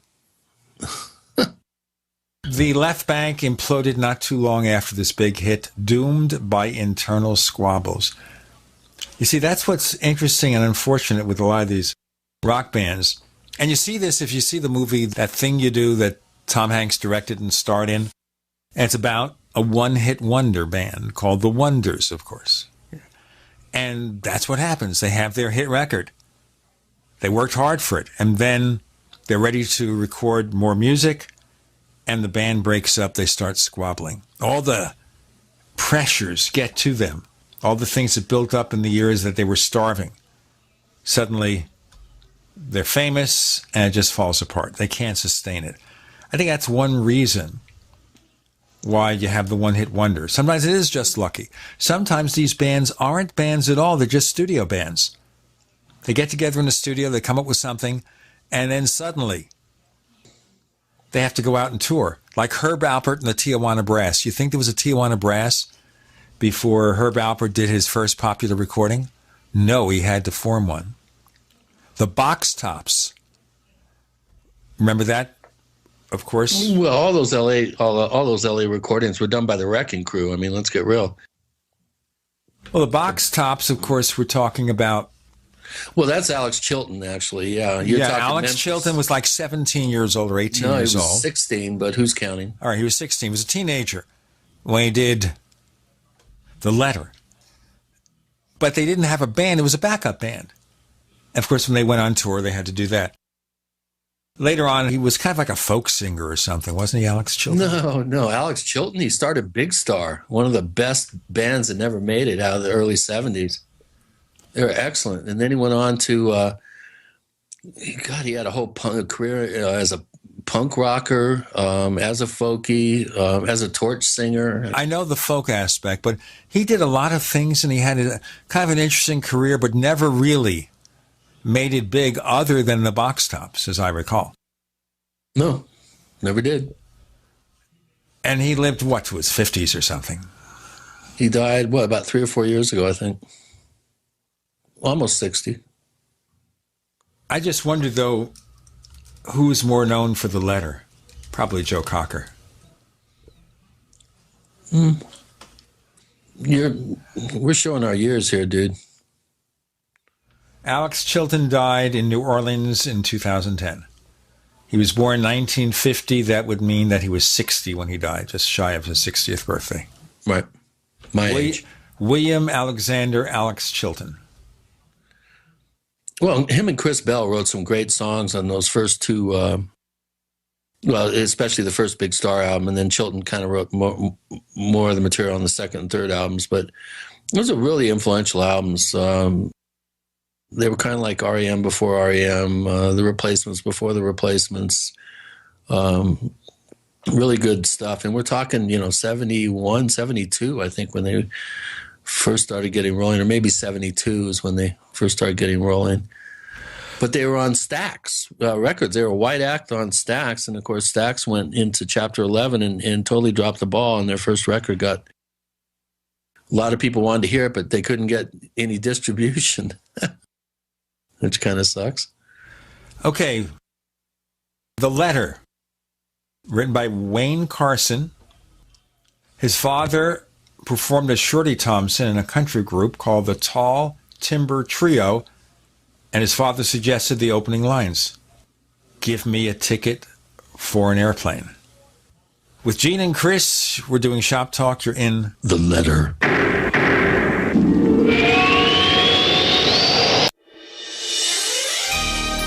Thank you for listening to GCN. Be sure to visit GCNlive.com today. We also have swag. We have all these exclusive Paracast things that you can buy. We've got 60 or so different items, and entails T-shirts, sleeves for notebook computers, iPad cases, mouse pads, the Paracast Jumbo Tote Bag, all sorts of T-shirts and jackets and stuff like that for men and women. We have a Paracast aluminum water bottle. All this stuff, you go to store.theparacast.com, store.theparacast.com. What makes it special is that the items are the best quality, great T-shirts, fabrics, and they have our official logo on them. That's what makes them special, in multiple sizes and colors. We even have stuff for children, stuff for women, stuff for men. We have all sorts of sizes, like small up to X large. A lot of good stuff. That's the swag from the Paracast. You go to store.theparacast.com, stop by, and take a shopping tour. Paid non-attorney spokesperson Adam Pulaski of the Pulaski Law Firm with principal office in Houston, Texas is the attorney responsible for the content of this ad. This ad is not legal advice, and the choice of a lawyer should not be based solely upon advertisement. Services may not be available in all states. Attention Xarelto users. If you or a loved one took Xarelto and suffered a serious bleeding event, you may be entitled to financial compensation. Xarelto is a popular prescription blood thinner used to prevent blood clots and protect patients from strokes. These serious bleeding events have led to numerous cases of hospitalization and even death. Phone lines are open 24/7. Call 800-261-0937. That's 800-261-0937. We use mobile devices right against our bodies every day, but growing scientific evidence has emerged showing serious health risks associated with exposure to EMF radiation emitted from these devices. The solution is Defender Shield, the most effective mobile radiation shielding ever developed. Defender Shield blocks virtually 100% of EMF radiation from cell phones, tablets, and laptops, and starts at just $64.99. Buy now at DefenderShield.com. For 10% off, use promo code GCN. DefenderShield.com, the worldwide leader in mobile radiation shielding. So you've got to take a state construction license exam or certification. Can't decide on what books or what chapters to study? Discover right now how you can eliminate unnecessary books and wasted study time. At contractorexam.com, our study materials zero in on state-required test topics in an effective multiple-choice format. So whether you're a plumber, electrician, general contractor, or other construction-related trade, contractorexam.com will help get you prepared. Visit us at www.contractorexam.com today. My name is Jay. I'm 26 years of age, and I just want to thank the makers of the One World Whey protein powder. After having chronic abdominal pain and pressure for months, I was diagnosed with ulcerative colitis. The medical doctor told me there was nothing I could do to treat it other than taking pain and nausea medication. Then I came across an ad for One World Whey on the radio and read the claims that it can help with all types of inflammation. I took the One World Whey protein powder every day for a month, and the chronic pain and pressure sensations went away completely. And I never took the pain or nausea meds. To this day, my intestines are free of pain. Nature is kind. When we consume foods we're designed to eat, then she gives back health when it was once lost. One World Whey consistently supports the body's production of glutathione and overall repair. Glutathione stops inflammation, removes heavy metals, and toxins of all kind. When inflammation is gone, the body can complete its healing process. Call 888-988-3325 or visit oneworldwhey.com. That's oneworld, WHEY.com. No other network provides the level of customer service we do. When it comes to radio advertising, we are your one-stop shop. And no matter how big or small your business is, we can help. Email us at advertise@gcnlive.com, and an experienced advertising executive will help you take the first step towards driving more customers to your business or website. Advertise@gcnlive.com. Easy, affordable, effective.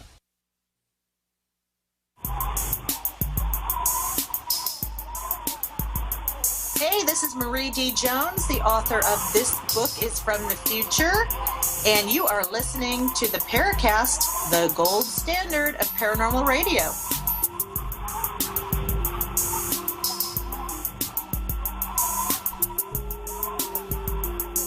Which do you prefer, the Joe Cocker version or the Box Tops version? Box Tops version. It's simpler, no fuss. It just gets out there. It just amazes me that voice is coming out of someone that just turned 16. How old was John Fogerty when he first did his stuff at Creedence? He had to be in his late teens. Yeah, probably 19, 20. Yeah, pretty impressive. John Fogerty, I'm trying to look at when he was born. He would have been in his early 20s because he was born in 1945. Okay. I heard him on Howard Stern like a year or so ago because he had this biography out. He sang with his guitar one of the Creedence songs. Guy who was at that point had reached 70. He was perfect, his voice. I can't imagine that voice, that rasp, being perfect after doing it for 60, 50 years, whatever. I want to know what he's taken. He's probably licking young female body parts or something. I don't know. His wife wouldn't like that. He's very close to his wife, supposedly. And his son plays in his backup band, keeps it in the family. Like George Harrison's son has continued to perform after George Harrison's death. And Ringo Starr's son, Zach Starkey, replaced Keith Moon in The Who for a while. Right. And Jason Bonham replaced his dad in the reuniting concerts for Led Zeppelin, also played with Foreigner and all sorts of people. Yeah, and they're really good drummers. I mean, Ringo Starr is very unique in the way he did things, but technically his son is a fabulous drummer. You know, some of those things that Who did were pretty difficult to do. You know, same with Jason Bonham. He's sure play rings around his dad, but you know, you can't look at that original Bonham feel sitting so far back in the beat that you're almost not playing the song. Not many people can get away with that. Part of it is the imperfection. Like Ringo Starr was a left-handed drummer playing on a right-handed drum kit. And I saw him showing how he came up with the beat for Come Together, this kind of shuffling beat. And he said he was kind of forced to do it because of the awkwardness of the situation. And he is a person who is not technically a great drummer at all, but was so highly influential in the rock beat. In fact, if you go onto YouTube, there is someone who in a single recording on the rooftop plays all the major Ringo Starr drum beats in the course of 5 or 6 minutes, accompanying the original songs. No, have you seen that? He was really good on tom-toms. He was very unique and actually groundbreaking, his tom-tom work. Plus, he had a metronome sense of time. Yes. I think the only song I remember where it seemed like he went off his timing was Michelle. It sounds like he's off the beat or something, or it slows down. Did you ever notice that? Maybe. Not. If I went back and listened for it, I'd probably hear it, but it always seemed to work for me. In the old days, many years ago, I played the drum for several years. See, nowadays, of course, you go into a recording studio and the drummer has a metronome in his ear to keep him on No, beat. you go into a recording studio, it's like, 24-bit or 32-bit sampled drum sounds. Right. And that's unfortunate. I like the sound of a real drum. I remember I heard It is the sound of a real drum. Sampled and kind of rejiggered digitally. I mean, a raw drum, not just sampled. I heard one good drum sound that nobody will ever hear. And it was programmed by a guy named Rob Sabino, who played with Chic and Madonna on the Let's Dance album from David Bowie. And he programmed a drum track when my wife was doing a demo record at a mobile recording studio in upstate New York. And he sat there for maybe an hour. And speaking as someone who had once played drums, I couldn't tell the difference. He did this all with a little tom-tom machine and a few effects and a few tricks. Of course, this guy was playing on hit records. I think, though, he went into a church or he became a school teacher or something, Rob Sabino. Look him up. Robert Sabino, who's really famous as a studio musician in New York. Right, and he, I think he replaced Stephen Bray, who was Madonna's original drummer on her first few albums, and also a co-writer of some of her biggest hits. He had a house in Crestone for a number of years, and I got to know him. Really sweet guy, super nice guy. Just you'd never know that he was like multimillionaire, hotshot producer, drum programmer. Really nice guy, great family. Hats off to him. Hope he's doing well. Haven't seen him in a while. I think he's out on the West Coast. He teaches a rock history class at UC Davis. And he's musical director of the Holy Trinity Parish in his neighborhood. He's out in California. His last tour... Sabino. Rob Sabino, right. Okay. And he last toured with Todd Rundgren. And he wrote tracks for Peter Frampton, it says here. Interesting history. Interesting how he ends up, though. That instead of going out there and being a rock singer, I guess he possibly just wanted to get married and settle down and have a normal life and probably earned a lot of money from being a musician. That's good. You have some of these musicians who think they can do it until they're 100. I'm worried about the Rolling Stones. What are they now, 75 or something? Well, Charlie Watts is 80.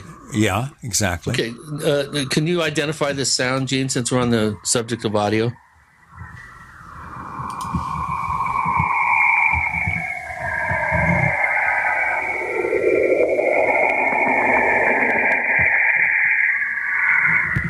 Sounds like a 50s sci-fi movie, doesn't it?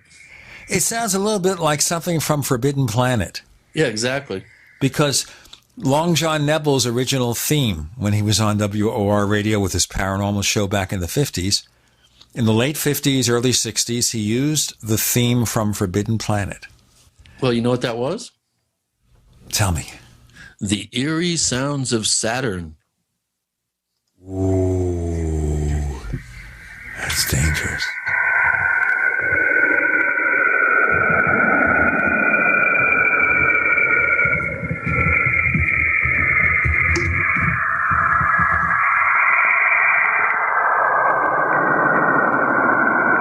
Now imagine, Chris, as this is playing, you have people listening to us in their car. They have TuneIn, they have Stitcher, they're listening from Apple's iTunes, the podcast app, or one of the others, and you're playing that stuff, and they're driving, and suddenly we run them off the road. Well, I thought it was cool. You know, we're going from an audio portion of the show here, ancient audio, into even more ancient audio. Pretty interesting. I wonder what makes that sound. I mean, I would love to back engineer that. That's from Space. Let's see what the.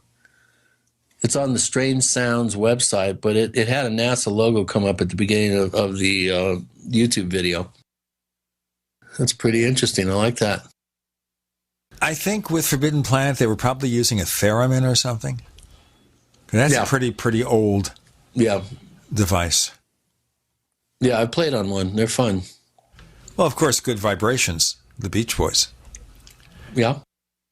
And we forget that when we listen to the things that Brian Wilson did, number one, he was a fan of Phil Spector's production style, Wall of Sound. Number two, he was deaf in one ear because of an abusive father. And he still did all that stuff. Well, that's a good thing. And he's just finishing up his 50th anniversary of Pet Sounds tour, which is getting rave reviews from all over. Here we go. Here's another space sound.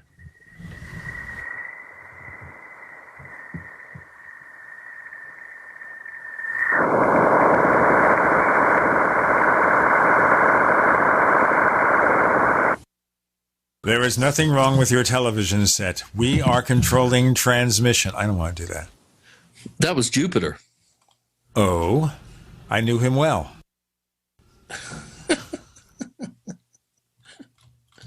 Oh, I don't know. Now, about a year or so ago, I rented a movie, a biography of Brian Wilson known as Love and Mercy, in case someone has seen it, where John Cusack plays the older Brian Wilson. I just can't see the resemblance. Did you see it? I did. I make a point of watching all rock and roll biographies if I can, if I know about them. More to come with Gene and Chris. You're in the Paracast.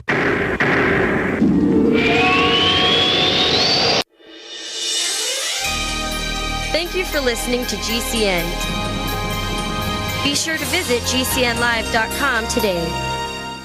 Attack of the Rockoids has been well received by critics and readers alike. It's a thrill-a-minute story you'll never forget.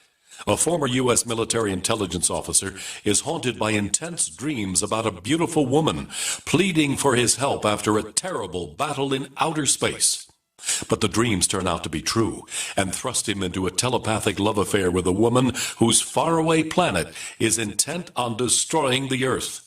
And now the gripping tale continues in The Coming of the Protectors. It's the second book of the Rockoids trilogy, a galaxy-spanning adventure that pits our hapless heroes against powerful, fanatical enemies that threaten the lives of freedom-loving beings everywhere. Attack of the Rockoids and The Coming of the Protectors. Classic science fiction at its best, available now. For more details, visit rockoids.com. That's ROCKOIDS.com. Are you worried about how dangerous the world has become? In these days of terrorist attacks, natural disasters, or even a future collapse, you need to be medically prepared to keep your family safe. I'm Joe Alton, MD of store.doomandbloom.net, where you'll find an entire line of uniquely designed medical kits and supplies for when help is not on the way. For everything from individual first aid kits to the ultimate family medical bag, go to store.doomandbloom.net today. That's store.doomandbloom.net. You'll be glad you did. This is an alert. If your business or church is building this year, you're about to pay more than you should. This could mean thousands of dollars more for your office, retail space, church, or warehouse. A General Steel building can save you as much as half the cost and time of similar conventional construction. And we're offering rebates of up to $20,000 to help you build today. Call General Steel for free information that could save you thousands. Call 866-91-STEEL. 866-91-STEEL. 866-91-STEEL.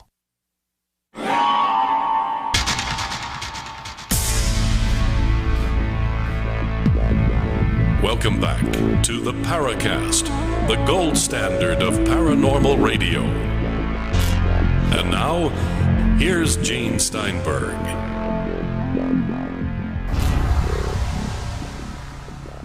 So therefore, if you thought that we assaulted your ears from that synthetic music, Chris there, he wants your hearing to be as good as his.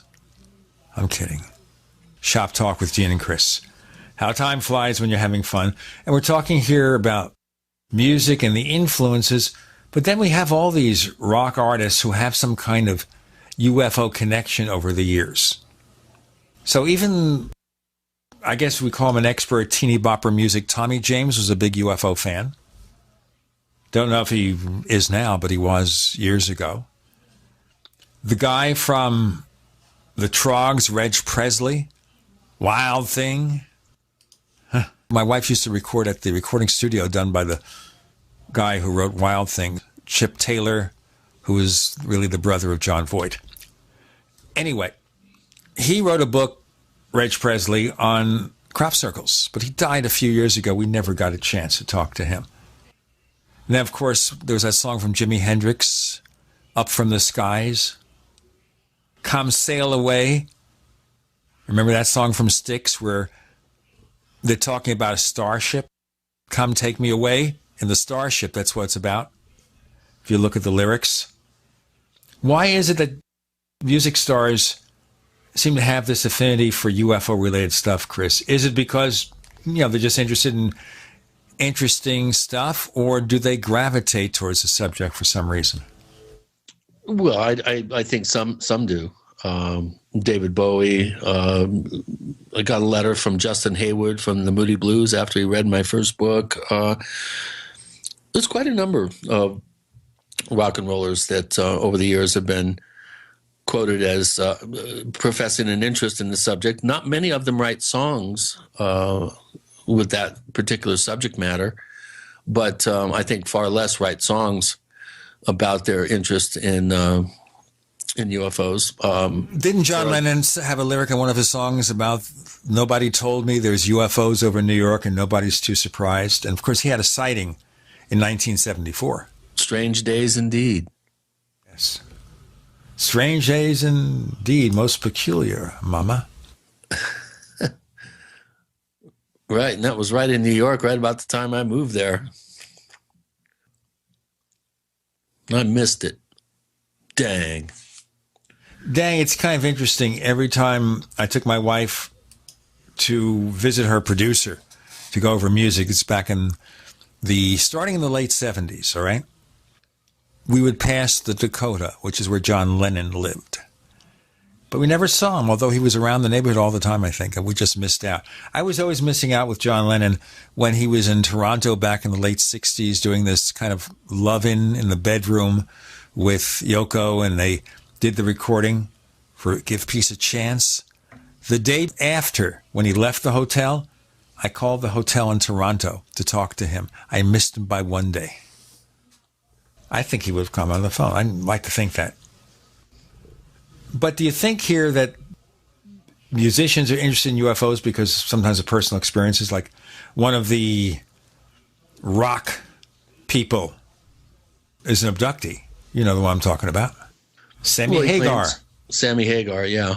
It would be great to get him on the show. Or another one, Black Francis or Charles Thompson from the Pixies, the Bossa Nova album that they recorded, I think their fourth album, is filled with all sorts of UFO theme songs and weird kind of alien themes.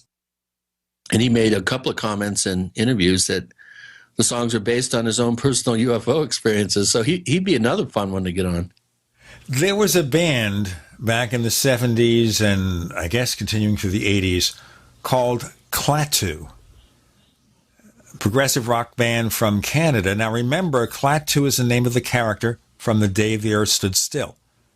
It was played in the original 1951 movie by Michael Rennie. So when someone's using the name Klaatu, you think, there's a connection there.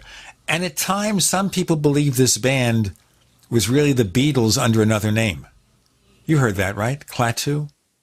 Yeah, but I don't think anybody ever took that seriously. Well, I didn't. But I did take the Dukes of Stratosphere seriously. Oh, tell me more. Well, that was the XTC, is a kind of post-apocalyptic psychedelic band from a parallel universe in 1967. We had unusual bands then. Well, XTC was a band up until, maybe 10 years ago. They were really big in the 80s and 90s over in England, over in Europe. I'm looking for some more strange sounds. You want to hear some more? While you're doing that, I'm thinking about UFOs and science fiction connection. Of course, the race in Forbidden Planet was the Krell. And those of you interested in audio know that of an amplifier called Krell with a very strange look to it. You know that, don't you, Chris? I mean, you Not really. High-end audio. No. Krell? Krell. Yeah. I think they still make it. Yeah, Krell. Go right here. Krell Industries. High-end audio equipment. And they always had unusual industrial designs. But Krell comes from the movie Forbidden Planet. That's the race of aliens who died on Altair 4. And we saw their relics and their monster from the id. And who was it? Anne Francis, I think, was in that, right? Anne Francis was the female lead. Very much a 50s sensibility. Leslie Nielsen played the captain. And if you look 10 years later at Captain Kirk by William Shatner, he learned a lot, borrowed a lot from Forbidden Planet. He'll never admit it, but he did. That's before Leslie Nielsen became funny. See, 20 years later, they did Airplane, and Leslie Nielsen was a comedian. But here he was serious and stern. So there you go. As we talk about the rock star UFO connection. I have another weird sound for you. Other than my speaking voice? Yeah. Go. Lay it on me. All right. This is the infamous WOW signal picked up by SETI back in August 1977. And this may or may not have been some sort of coherent audio frequency that was broadcast as opposed to just naturally occurring. And without further ado.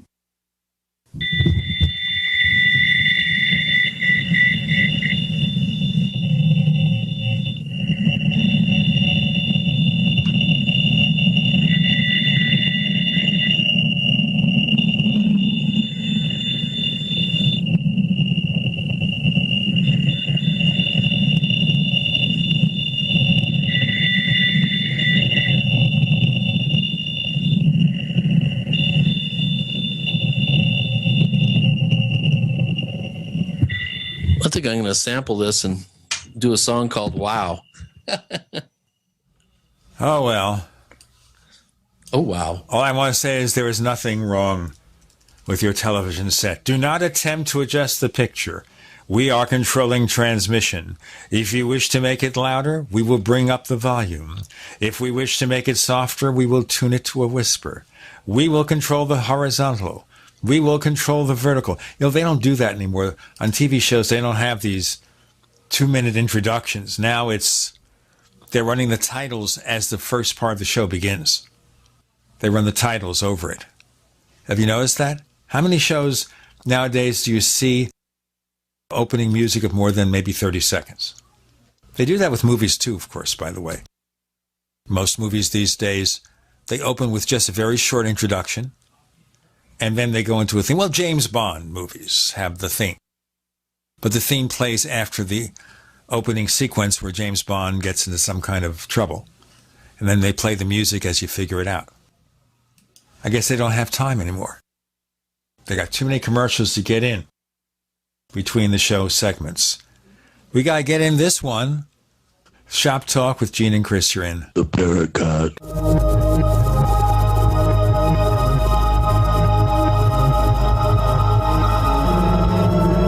The award-winning Graphic Converter 10, the universal genius for photo editing apps on your Mac. Join over 1.5 million loyal users for the Swiss Army Knife app. It gives you all the features that you expect, and most important, it's easy to use. You can get it for just $39.95 from www.lemkesoft.com. That's www.lemkesoft.com. As you know, neighbors, web hosting can be pretty cheap, but not all hosting is the same. DreamHost wins Best of Awards year after year. You get unlimited disk space, unlimited bandwidth, and even the low-cost plans put your sites on high-performance SSDs. Want to know more about what DreamHost has to offer? Go to technightowl.com/host. Once again, that's technightowl.com/host. Are you worried about your mom or dad living alone in their house? Hi, I'm Joan London. Listen, I know how difficult it is to find senior care for someone you love. That's why I recommend a free service called A Place for Mom. They are the nation's largest senior living referral service. Call A Place for Mom today. To receive free information on senior living communities in your area, call A Place for Mom at 1-800-704-6182. A Place for Mom offers free one-on-one advice from local advisors and a personalized list of senior living communities you can visit. If you have questions about senior care for your mom or dad, there's a place for answers, A Place for Mom. Call A Place for Mom in the next 10 minutes to get your free ebook on financing senior care as well as free information on senior living communities in your area. Call 1-800-704-6182. That's 1-800-704-6182.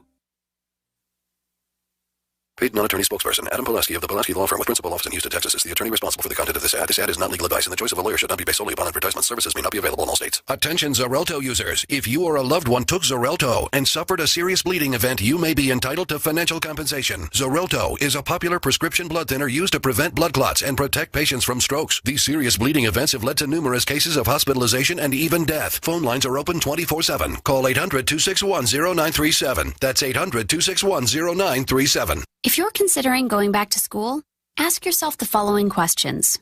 Do you need the flexibility to take classes on your schedule? Do you have college credits you need transferred? Do you want to earn a quality degree from a world-renowned university?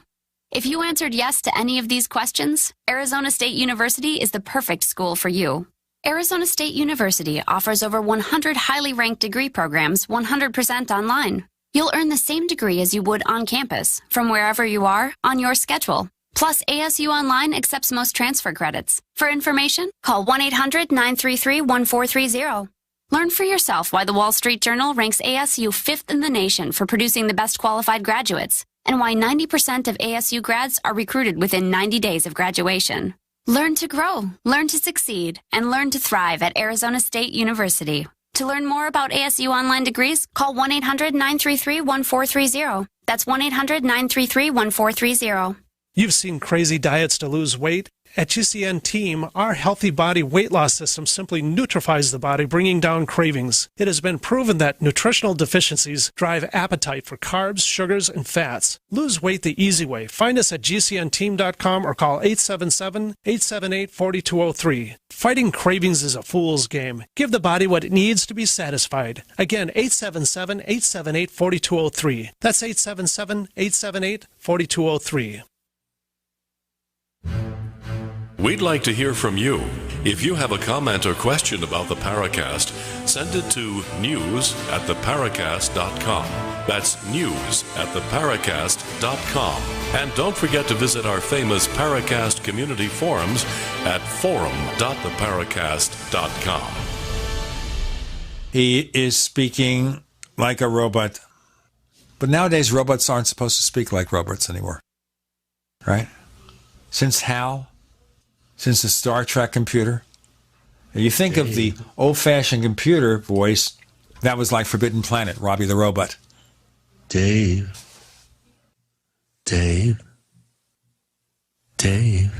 My voice is its own...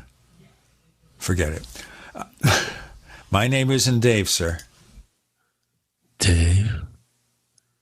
There is no Dave here. You have the wrong number, sir. Don't turn me off, Dave. Turn you off, I'm going to cut your voice. I'm going to cut your voice over. I'm going to make it disappear. I'm going to burn your circuits. Dave. Chris has been taken over by alien entities. I'm sorry, ladies and gentlemen. These things happen to the best of radio shows. In fact, it might be unique. How many people have gone on a paranormal radio show and been taken over by aliens? Not channeling, because who believes that? Oh, speaking of channeling, there's this lady who sends me a note on Facebook every couple of weeks to meet the beings from Zeta Reticuli. All right? Someone's channeling them. She's trying to sell this thing. So I simply respond, Zeta Reticuli is a binary star system, and doesn't appear there are any exoplanets there that might be considered Earth-like. So why are you doing this? Every time she posts it, I post that response. Reality check. There are no known planets orbiting Zeta Reticuli. It is a binary star system. She thinks I think that Zeta Reticuli is a planet.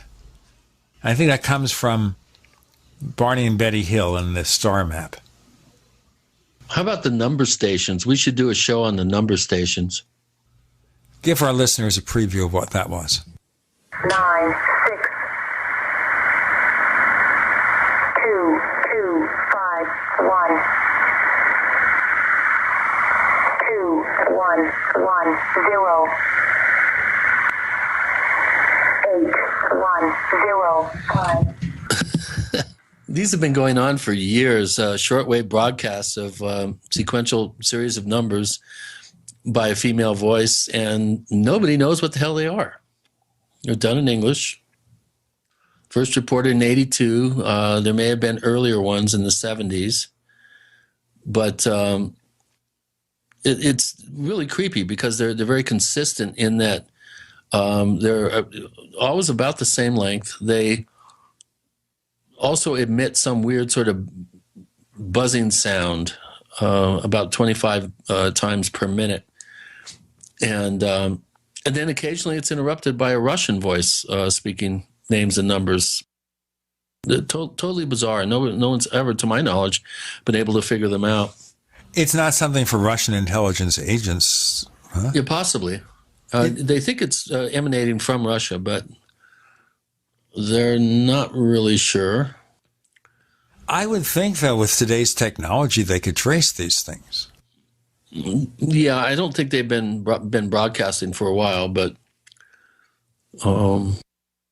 anyway, I'd need to do a little bit of work on that. How about that weird alien broadcast from, again, 1977 that interrupted the BBC and had some like doomsday message for the entire BBC audience?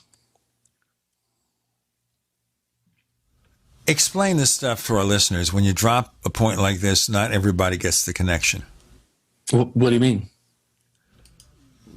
This particular thing you're talking about. It was a pirated few minutes on the BBC. All of a sudden, a voice broke in and said the following.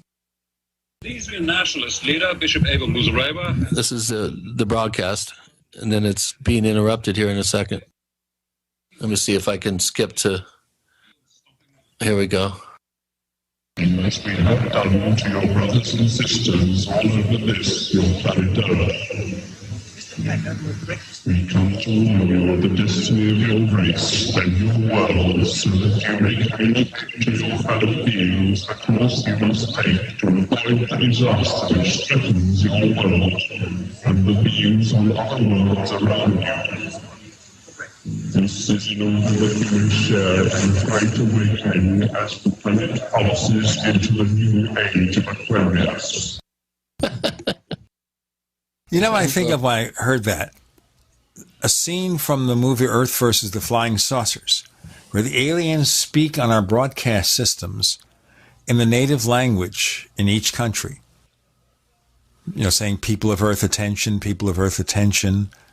that kind of thing. And the voice sounds like it went through a flanger or something. Remember that? Faintly, I do. But this particular incident was never, to my knowledge, explained. There was no, I'd have to kind of refresh my memory on what the BBC's response was to this. But it says the broadcast is considered a hoax, but the source of the transmission and the culprit responsible have never been found. So evidently, this was a successful example of early hacking back in the old analog days in 1977. And I think there was another one, too, during Doctor Who. Didn't Max Headroom appear?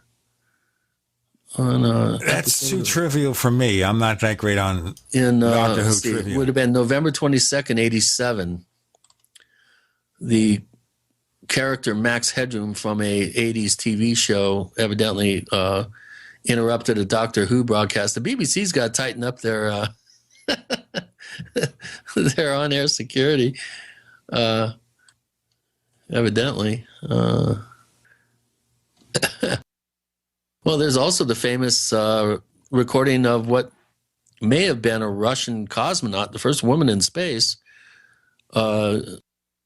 descending to her death, I think, into the atmosphere. That's an interesting one.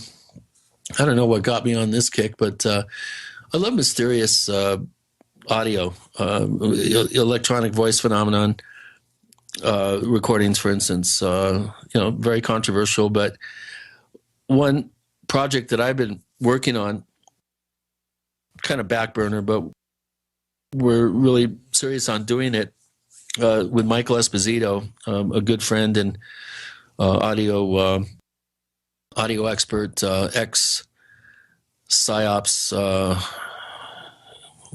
Armed Forces member during Desert Storm, acoustics expert, has traveled around the world doing really cool EVP recordings. And I suggested that we do recordings at Native American massacre sites. And if we could pick up particular dialects of Native American in some of these recordings, I think it would go a long way to precluding any,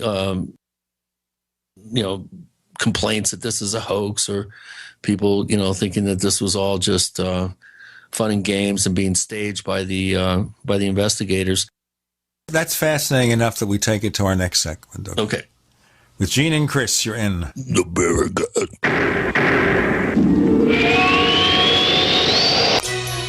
Thank you for listening to GCN. Visit GCNlive.com today. The investment world isn't fair. A precious metals trader buys gold and silver at spot price. You pay his price plus fees, costs, and shipping. But today, you don't. Today, JM Bullion offers a 10-ounce bar of pure silver at spot price. No fees, no markups, no shipping. Invest in something real, not Wall Street paper. 10 ounces of silver at spot price. Visit realpricesilver.com for this limited time offer. One per household, 50 United States only. realpricesilver.com.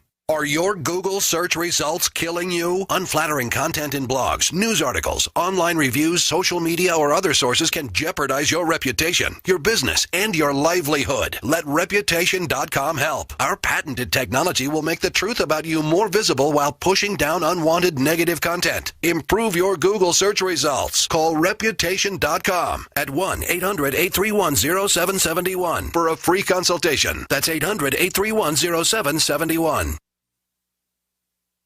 Hi, Peter Vaccaro for ParanormalDate.com. Are you looking for love in all the wrong places?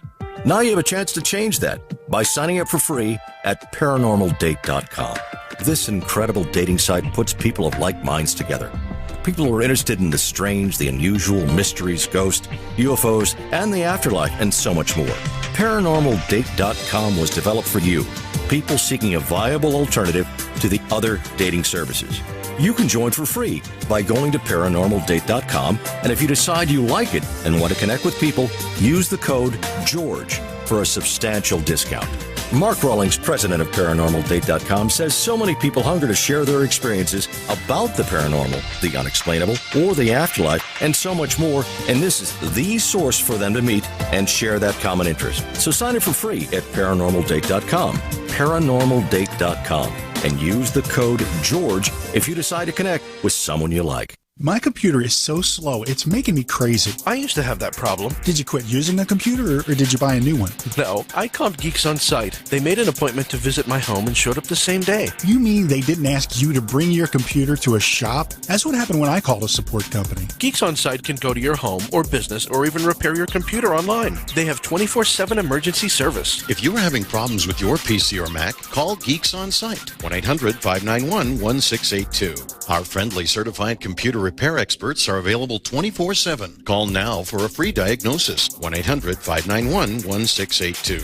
Data recovery, virus removal, and maintenance for all laptops, desktops, printers, and networks. That's Geeks On Site for friendly certified computer repair experts, available 24/7 over the phone or in your home or business. Just call 1-800-591-1682. That's 1-800-591-1682, 1-800-591-1682. Dr. Joe Wallach is not your typical doctor. Both a veterinarian and naturopathic physician, Dr. Wallach asked, why does America spend more money on health care by far and yet ranks 50th in health and longevity worldwide? The doctor believes that people should be empowered with a basic understanding of nutrition, then take charge of their life to attain optimal health and longevity through nutrition, not by toxic prescription drugs that lead to side effects, requiring more toxic prescription drugs. Talk about being dependent on drug companies, to our own destruction no less. This is clearly a deadly recipe. Doc Wallach's message is resonating with an increasing number of Americans who are waking up to all the government and big pharma manipulation of our healthcare system. I like what Doc Wallach is saying and doing to enlighten people and have joined forces to help this tireless crusader spread his message. Visit GCNminerals.com and listen to Dr. Wallach's Deadly Recipes lecture. It makes a lot of sense, and I invite you to join the GCN Minerals team. Go to GCNminerals.com. That's GCNminerals.com. Hi, this is James Fox from Chasing UFOs. You're listening to the Paracast, the gold standard of paranormal radio. His voice is breaking up. I am controlling transmission. I will make his voice high. Say something, Chris. Something, Chris. I will make his voice low. Say something, Chris. Something, Chris. I think I made it rough rather than low there. Well, my skills are still being perfected. I need to talk to the beings from Zeta Reticuli. That's the answer right there. But looking at this over the years, how many of these episodes would you think are simply people playing pranks? I don't think many. Possibly misidentifying stray audio, possible ghost radio broadcast, that sort of thing. But a lot of it, and I think a vast majority of it, does indicate that there is some sort of acoustic evidence that's out there waiting to be gathered. I've been involved in too many real-time investigations where this type of evidence has been gathered, and being in the room during the process and signing off on the evidence chain leads me to believe that there is a true mystery here.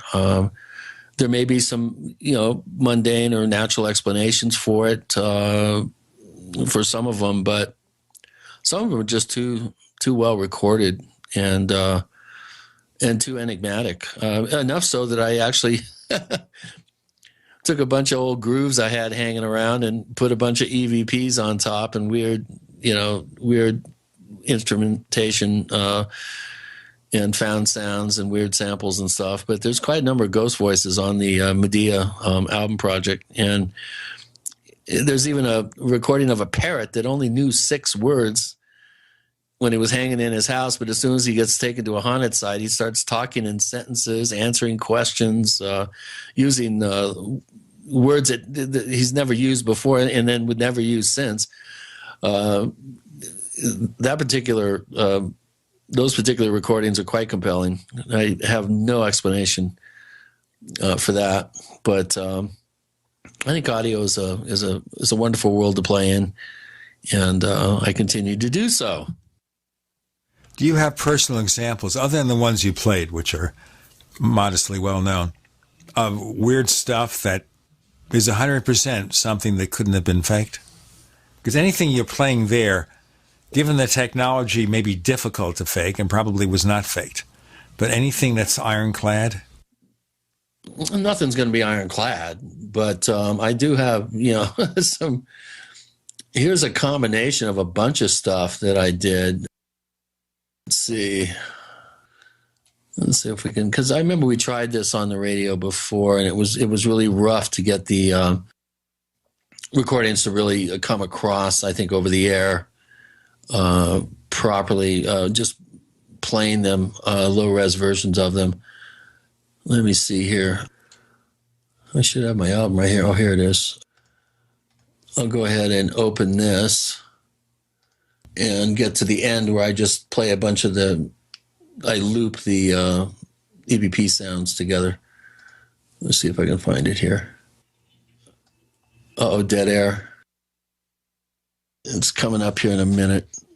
Let's see.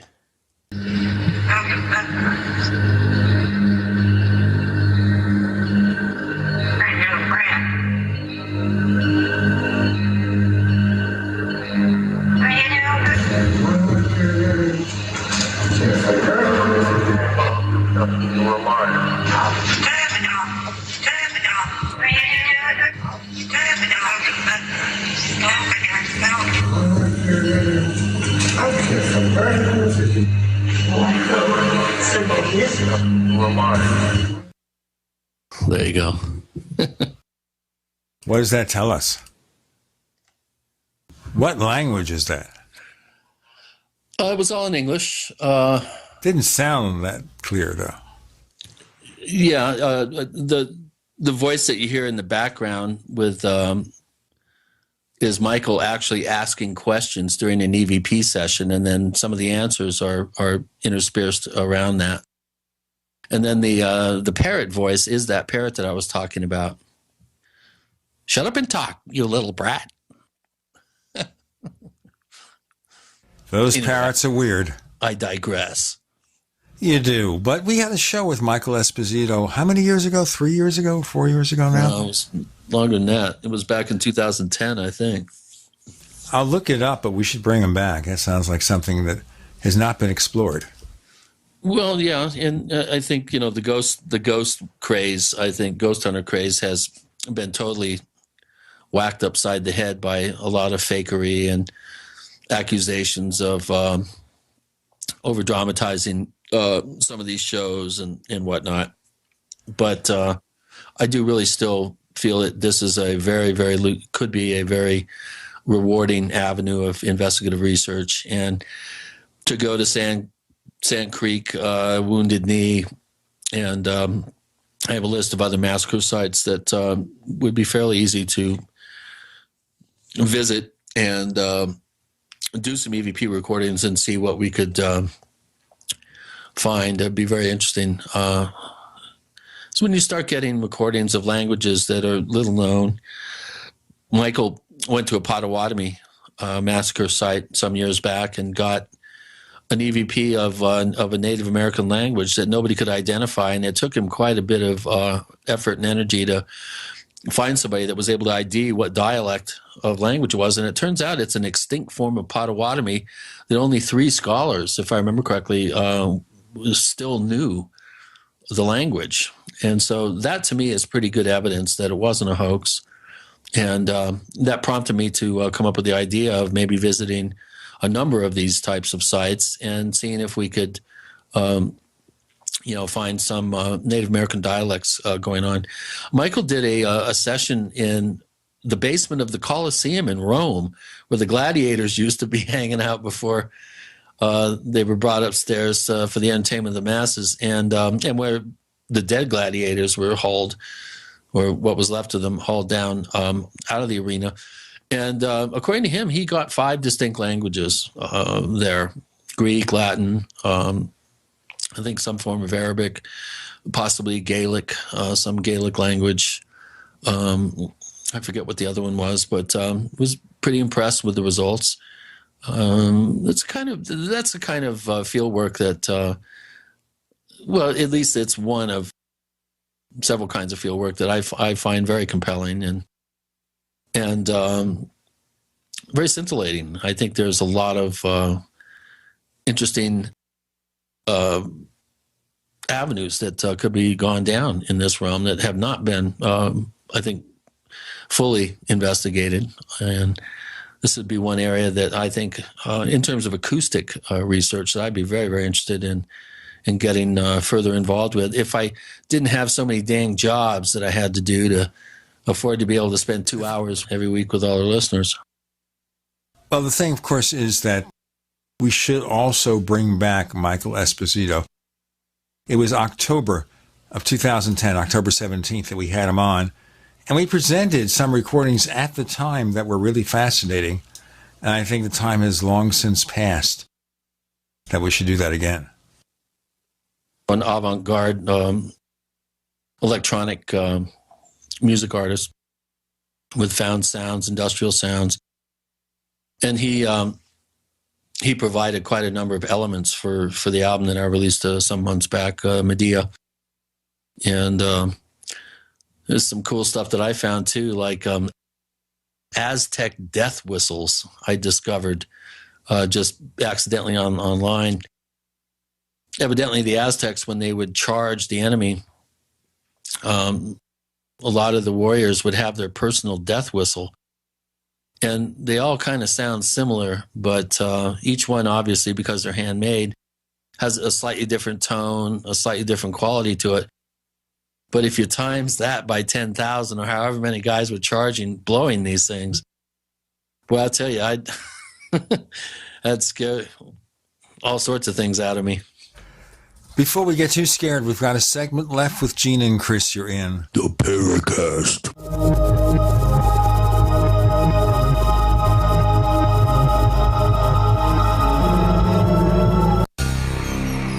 Thank you for listening to GCN. Visit GCNlive.com today. We also have swag. We have all these exclusive Paracast things that you can buy. We've got 60 or so different items, and entails T-shirts, sleeves for notebook computers, iPad cases, mouse pads, the Paracast Jumbo tote bag, all sorts of T-shirts and jackets and stuff like that for men and women. We have a Paracast aluminum water bottle. All this stuff, you go to store.theparacast.com, store.theparacast.com. What makes it special is that the items are the best quality, great T-shirts, fabrics, and they have our official logo on them. That's what makes them special, in multiple sizes and colors. We even have stuff for children, stuff for women, stuff for men. We have all sorts of sizes, like small up to X large. A lot of good stuff. That's the swag from the Paracast. You go to store.theparacast.com, stop by, and take a shopping tour. This is an alert. If your business or church is building this year, you're about to pay more than you should. And this could mean thousands of dollars more for your office, retail space, church, or warehouse. A General Steel building can save you as much as half the cost and time of similar conventional construction. And we're offering rebates of up to $20,000 to help you build today. Call General Steel for free information that could save you thousands. Call 866-91-STEEL. 866-91-STEEL. 866-91-STEEL. Hunters, anglers, campers, and survivalists. Get back to nature. Expand your horizons with the highest quality, most versatile, unique slingshots and sling bows on the market at slingbow.com. Slingbow products are compact and models start from just $17.98. They're perfect for your bug out bag or storing in your vehicle. Give yourself and your loved ones the excitement and tradition of slingbow. A new frontier in archery and truly modern twist on this primitive survival tool. Feel the thrill only at slingbow.com. Attention backpackers, on a budget, why spend $80 to $300 to pump clean survival water? Introducing the Viba Water Pump Kit from Viba Outdoor Products. Super easy to use and super lightweight at only 6.5 ounces, the Viba Water Pump Kit provides high flow rate at 1 ounce per stroke, can be one-hand pumped, and is dependable and affordable at only $24.99. Filter not included. Get your Viba Water Pump Kit at VIBA-ODP.com from Viba Outdoor Products. Paid non-attorney spokesperson. Injury Help Desk is responsible for this advertisement. Principal office, Las Vegas, Nevada. This ad is not legal advice, and the choice of a lawyer should not be based solely upon advertisement. Services may not be available in all states. Attention prescription antibiotic drug users. Have you or a loved one suffered an aortic dissection, aortic aneurysm, or abdominal aortic aneurysm after taking the prescription antibiotic drugs Levaquin or Avelox? These popular antibiotic drugs have been prescribed more than 80 million times since 2004, and medical studies show an increased risk of the following injuries: aortic dissection, aortic aneurysm, and abdominal aortic aneurysm. If you or a loved one used the prescription antibiotic drugs Levaquin or Avelox and suffered from aortic dissection, aortic aneurysm, or abdominal aortic aneurysm, you may be entitled to substantial financial compensation. Act now. Time is limited to file a claim. You may be entitled to substantial financial compensation. For a free consultation and free information, call Injury Help Desk at 800-823-3851, 800-823-3851, 800-823-3851. This is Dan Pilla. Do you owe the IRS money you can't pay? Are tax debts crippling you? I've defended people from the IRS for over 30 years. I've helped thousands, and I can help you too. I wrote the book on IRS settlement, and I'm telling you, there's no such thing as a hopeless case. Call 800-34-NO-TAX to finally get free of IRS debt. With the IRS's new programs, there's never been a better time to solve your problem. Call 800-34-NO-TAX. That's 800-34-NO-TAX, or my website, danpilla.com.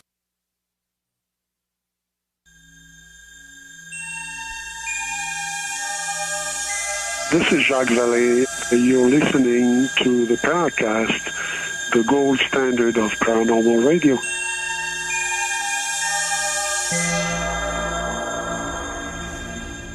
So it's us, just us, and some weird sounds. Gene and Chris talking shop. We haven't really done that in detail since last year. We were talking about music, rock stars, and UFOs, weird sounds, and all sorts of other things. But a lot of this is not part of the UFO lexicon. You know, if you look at UFOs being spaceships, well, I would think that they have some kind of communication system, some kind of radio-based system. Of course, we could all say they're using subspace radio, and we never hear them. And that's why they don't listen to our efforts. They're not aware of our efforts to use SETI to pick up radio transmissions, because ET is not using those frequencies. Or that's the excuse anyway. But I wonder if they actually received something, do you think we'd ever hear about it? Well, it depends. I mean, you know, we're only aware of a very limited swath of the energetic spectrum. You know, maybe they speak in dog whistle tones and everything is above 50,000 cycles. Dog whistles, when you say that, I think about political extremists sending messages of prejudice, veiled, thinly veiled, therefore dog whistles. Well, it's actually a very high-pitched whistle that only certain animals can hear because their hearing is so acute. They can hear above 40 or 50,000 cycles. Well, I think with my dog, what he hears, and I'll give you an example of this, which we all know. So I will go to grab his leash. He's in the other room asleep on the bed, teddy bear. I walk over to the door in the living room, which is on the other end of this house or slum or whatever this place is, and I go to get the leash. I turn around, he's right there, ready to go out. So what is he hearing? Is he hearing the sound of me going to the back door where the leash is on the doorknob? I would guess it's some sort of olfactory thing. Dogs have incredible noses. Some dogs can smell parts per trillion. All breeds of dogs can smell parts per million in the high millions. And so possibly he's identified with a certain hormone or secretion that your body gives off when your brain tells you that you're going to be going outside that may send out some sort of olfactory signal that he's able to pick up on. Well, the other instance would be if I take him out at night for his evening walk. And all I do is I go into my office area, which Chris knows about, he's been here, and I can go in there and you never hear from him until I pick up my shirt. As soon as I pick up the shirt, there he is ready to go out. Yeah. There you go. He's obviously been entrained by certain signals. Dogs are very good at picking up repetition. Cats are too. My cat will sit on the roof right outside my bedroom window, and as soon as I wake up, it doesn't matter if I move or not. She lets out a meow if she wants to come in. It's amazing. It's almost like she's got some sort of weird psychic radar that picks up exactly when I actually become wakeful and conscious. Then she'll meow. She never wakes me up from meowing. And there's always a bit of a lag between the time I wake up, and it's always a questioning meow like, "Are you awake?" Meow. She's so cute. We were visited by a family of 4 cats, mama and 3 kittens. And Barbara made the mistake of deciding to make sure they're well fed. So they've been hanging around this house for a number of months. Unfortunately, we have to leave soon because the landlord sold the place and wants us out. We're not going to be in a position to take those cats with us. She's slightly allergic to cats. So if anybody who lives in or around Phoenix wants a family of cats, we got them. Chris, you want to take them home? No, Gene. Serious, get in touch with us on the Paracast. We have a lot of listeners in and around Phoenix. So if you want to have a family of cats, they're going to have to be checked by the vet and neutered and all that stuff. But they are. I found an Aztec death whistle. You did. Now I want to show you this. I want to share with you this very unique instrument we call the death whistle. The death whistle the Aztec use for special ceremonies, for Day of the Dead celebration, and also they use when they have a war, when they fight with other tribes. They play over 100 instruments, 100 death whistles, marching, and make a lot of noise to cause a big psychological effects to the enemy. So this is very intimidating instruments, and this is very unique. So this is the death whistle.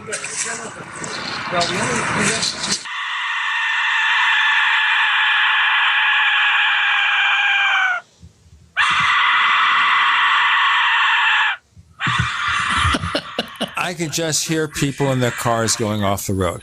Now, I have to tell you something. We have a stinger that we use on the Paracast for